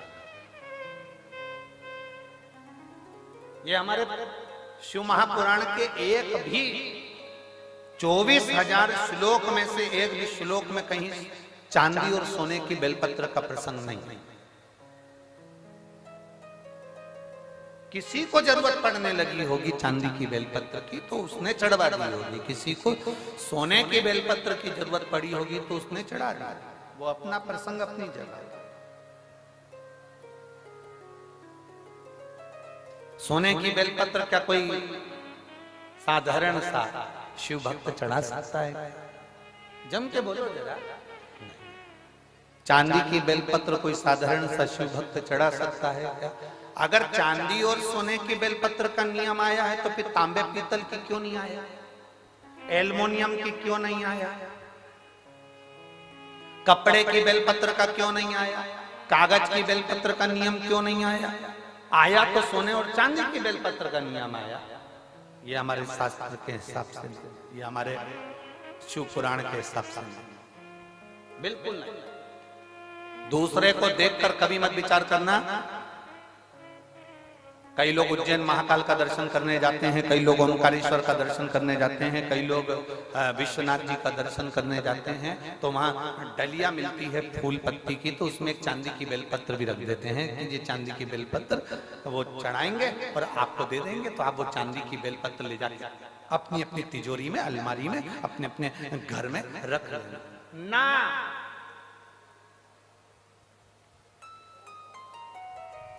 शिव जी पे चढ़ी हुई बेलपत्र को कॉपी में रख लो, किताब में रख लो, और याद रखना बेलपत्री का 1000 टुकड़ा भी हो जाए, 1000 पत्ती के बारीक बारीक टुकड़े भी हो जाए, और वहां से लाने में तुम्हारे हाथ में केवल एक जरा सी तिन का मात्र पत्ती भी तुम्हारे हाथ में अगर बची है घर लाते हुए, तो समझ लेना वो सोने की बेलपत्र से भी बढ़कर है। उसकी कीमत कठिन, उसको कीमत को आंकना कठिन है, कीमत आंकना कठिन है।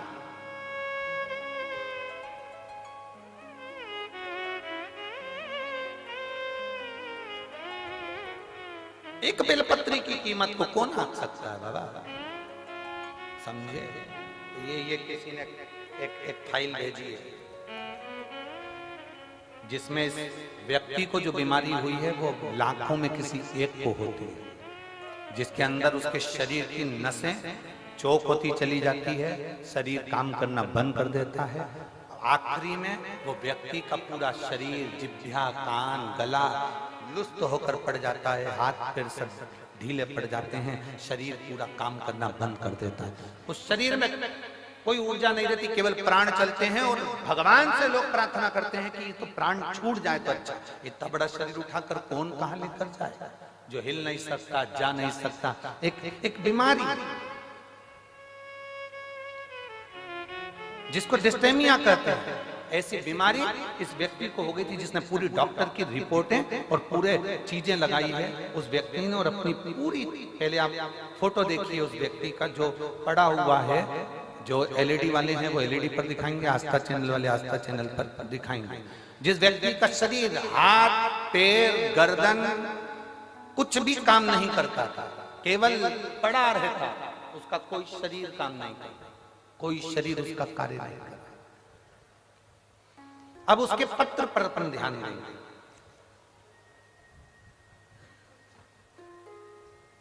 मेरा नाम अजय कुमार मेहता है, मैं फतेहाबाद हरियाणा का निवासी हूं। कहीं बैठे हो तो हाथ हिला सकते हैं। आप ही हैं? श्री शिवाय नमस्ते। आ जाओ, एक बेलपत्र ले जाना चाहिए। मैं फतेहाबाद हरियाणा का निवासी हूं, मेरा मोबाइल नंबर ये है।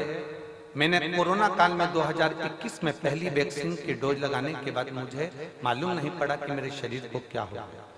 समय आया, मेरे शरीर ने काम करना बंद कर दिया और मेरा शरीर पूरी तरह से शिथिल हो गया। गर्दन ठहर नहीं पाती थी, हाथ गिर जाता था, पांव उठ नहीं पाता था, शरीर पूरा ऐसा ही पलंग पर पड़ा रहता था। हमने गुड़गांव मेदांता में दिखाया, वहां दिखाने के बाद मालूम पड़ा कि मुझे बीमारी हो गई है। ये बीमारी लाखों लोगों में एक को होती है, जिसका इलाज पूरे विदेश में भी नहीं है। किसी पेशेंट को कभी अच्छा होता हुआ इस बीमारी के अंतर्गत नहीं देखा गया। लगभग इस बीमारी में एक इंजेक्शन लगता है, पर वो भी मुझे लॉक नहीं कर रहा था। बार बार हम डॉक्टर को दिखाने गए, हमने विदेश तक में जाकर इसकी जांच कराई, पर इसका कोई हल नहीं निकला। ये बीमारी जैसी की जैसे थी, एक इंजेक्शन लगवाते थोड़ा सा आराम मिलता, फिर वैसे ही हो जाते। गर्दन ठेरती नहीं, हाथ ठेरता नहीं, पांव ठेरता नहीं। इलाज करते करते थक गए। तब मेरी धर्मपत्नी और उसकी मित्र निधि खन्ना ने उसको आपके बारे में कथा का वर्णन किया। तब मेरी पत्नी ने कथा को सुनना प्रारंभ करा और शिव महापुराण की कथा आस्था चैनल पर सुनी। आप कहते हो आसन लगाकर कथा सुनने का फल क्या होता है, मैं बताता हूं। जिस पांव और हाथ से मैं काम नहीं कर पाता था, जिस गर्दन को मैं उठा नहीं सकता था, आज बाबा की कृपा से मुझे ठीक होने में केवल शिव की कृपा थी।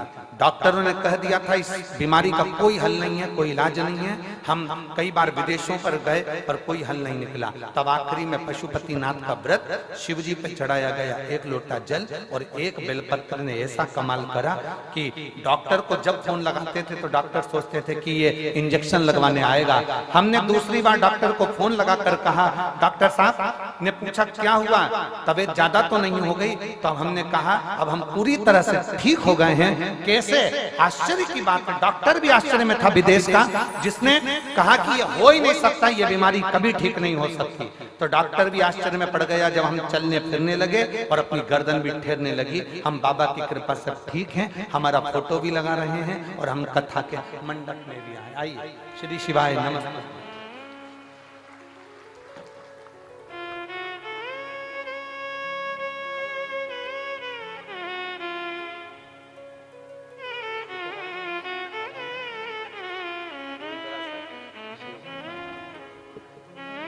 आपने पत्र भेजा, ये शिव तत्व है।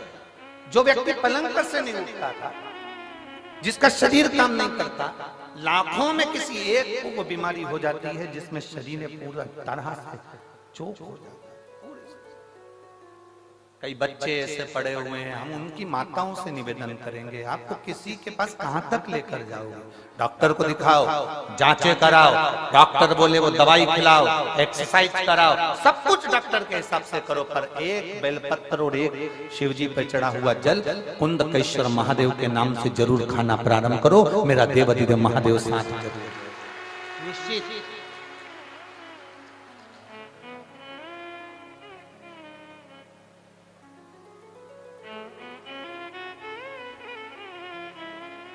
और तेरी कृपा बिना न हिले एक भी अणु, लेते हैं श्वास तेरी कृपा से तनु तनु। हे गंगाधार मुक्ति द्वार ओमकार तू, भोले ओमकार तू। आयो शरण तिहारी शंभु तार तार तू। बखान क्या करूं मैं राखों के ढेर का, चपटी भभूत में खजाना कुबेर का। हे गंगाधार मुक्ति द्वार ओमकार तू, भोले ओमकार तू। आयो शरण तिहारी शंभु तार तार। शिव है सोने की बेलपत्री जो काम नहीं करती, चांदी की बेलपत्री जो काम नहीं करती, हीरे पन्ने की बेलपत्री जो काम नहीं करती, वो एक वृक्ष पर से तोड़ी हुई बेलपत्र वो काम करती। भ्रम में मत पड़ना, भ्रमित मत होना। चांदी की बेलपत्र चढ़ाकर कोई तुम्हें दे भी दे और कहे कि ये लो बेलपत्र, ये हमने चांदी की दी है, उसको कहते ना ये चांदी की बेलपत्र तुम्हारे पास रखो, हमें तो शंकर जी पे चढ़ी हुई एक सादी सी बेलपत्र दे दो जो दुनिया की औषधि है। बहुत बहुत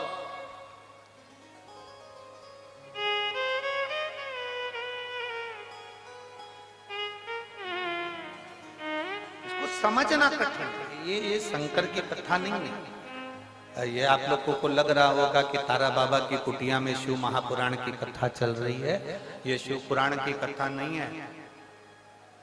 ये तारा बाबा जी ने 7 दिन संपूर्ण विश्ववासियों के लिए एक शिविर लगाया है। जो आ गया वो अपने जीवन की सारी खुशियां बटोर कर तारा बाबा की कुटिया से ले गए। शिविर आप धारण करो उसको, आप समझो क्यों उसका स्मरण इतना प्रबल है, क्यों शंकर की कथा का रसतत्व इतना प्रबल होता है, क्यों शिव भक्ति का रसतत्व इतना प्रबल होता है।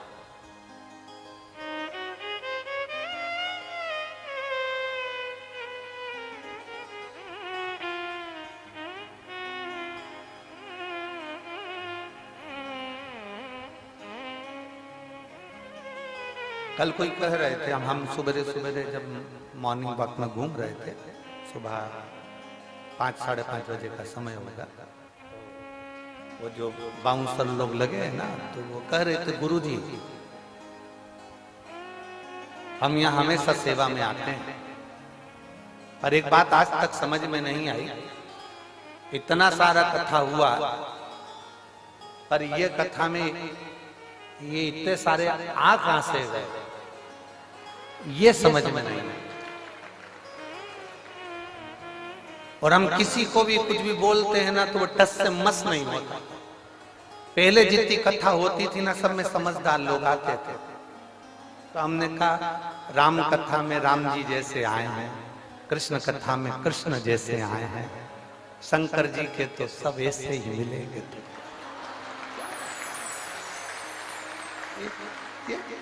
हटने को तैयार नहीं होते। गुरु जी शिव पुराण में ऐसा क्या है? हमने कहा तुम भले 7 दिन की सेवा में लगे हो, पर 3 महीने के अंदर तुम्हें मालूम पड़ेगा कि शिव महापुराण में है क्या। हम नहीं बोल कर जाएंगे कि इसमें है क्या। तारा बाबा जी ने यह कथा करवाई है, तारा बाबा जी इस कथा को करवा रहे हैं। हम जजमान का नाम, आयोजक के नाम में भले इनका नाम ले देते, पर आयोजक वही है जो अंदर बैठे हैं, आयोजक वही। तारा बाबा जी कथा करवा रहे हैं, तारा बाबा जी सुन रहे हैं, तारा बाबा जी बचवा रहे, कोई दूसरा नहीं। शिव को पहचानना कठिन, बहुत कठिन। जैसे पत्नी पति को नहीं पहचान पाती, पूरी जिंदगी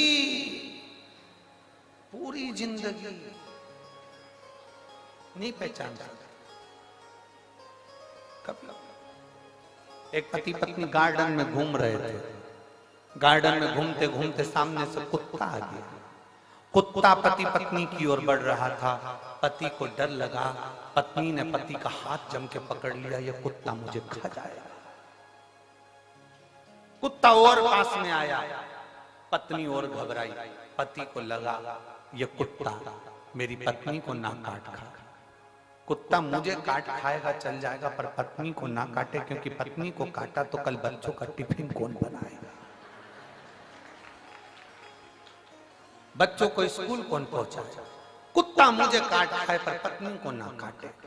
कुत्ता और आगे बढ़ा, पति घबरा गया, पति घबराया, कहीं कुत्ता मेरी पत्नी को ना काट ले, तो पति ने तुरंत पत्नी को अपनी गोदी में उठा लिया। तुरंत पत्नी को गोदी में उठाया, कुत्ता भाग गया। कुत्ता भागा, इसने पत्नी को नीचे उतारा, पत्नी चिल्ला के दौड़ी, तुम्हारे जैसा बेवकूफ आदमी कहीं नहीं देखा। दुनिया के लोग कुत्ते को भगाने के लिए पत्थर उठाते, तुमने मुझे उठा लिया। कौन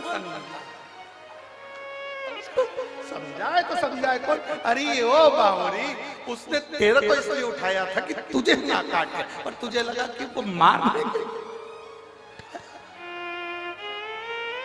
समझ कोई नहीं।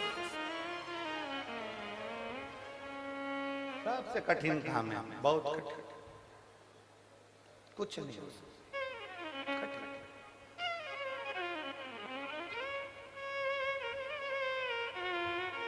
शिव कथा कर रहे हैं, भगवान शंकर का संवाद कर रहे हैं। शिव को समझना बहुत कठिन, बहुत कठिन। कौन समझा भगवान देवादिदेव महादेव को? जो समझ गया वो शिव जैसा हो गया, जो नहीं समझा वो ना समझ पाया। जिसने शंकर भगवान को, वो बच्चे ने पूछा शिव पुराण में ऐसा क्या है, हमने एक ही बात कही, शिव महापुराण की कथा कोई साधारण नहीं है। आप सुन रहे हो, सुनो, 3 महीने के अंदर मालूम पड़ेगा कि तुमने जो सेवा करी, भले तुम्हारे कान में पहुंची कि ना पहुंची, पर तुमने शिव पुराण की जो सेवा करी उसका फल क्या होता है वो 3 महीने में मालूम पड़ता है। ये इतने पत्र जो आप लोग लिखकर भेज रहे हैं, हमारे पास तो समय ही नहीं रहता कि हम इसको पढ़े, इतना समय नहीं रहता। 2-4 पत्र हमने पढ़ लिए तो पढ़ लिए, बाकी के नीचे बड़े पढ़े। 2 दिन में इतने पत्र आए, भी 7 दिन में ढेर लगे। या हम कोई लिखते नहीं है, हम आपको पहचानते भी नहीं। सिरसा में पहली बार आए गोविंद जी, गोपाल जी, हमारा आना भी नहीं हो, कभी इधर से क्रॉस भी नहीं हो, पहली बार आना हुआ। हालांकि गोविंद जी तो बोले थे हमको जब हम बठिंडा आए थे कि आप एक बार यहाँ आओ, एक बार यहाँ पहुंचो, एक बार आओ, और हमारा आना ही नहीं। बहुत कठिन। जब तक भोले बाबा बुलाता नहीं तो हम जाते भी नहीं। हमने पहले भी कहा, हमको गोविंद जी ने नहीं बुलाया, ना गोपाल जी ने बुलाया, अंदर बैठे हैं लंगोटी लगाकर, बाजू में पिछोड़ा रखकर, बड़े अलमस्त होकर बैठे। हम कल गए थे मामा, हमने उनसे बात भी करी, बुला लिया आपने, अलमस्त होकर बैठे। मस्त कथा का लाभ ले, पहचानना कठिन। शिव को जो जान गया वो दुनिया में सब कुछ है। एक पढ़ी लिखी गई, एक पत्र देखिए,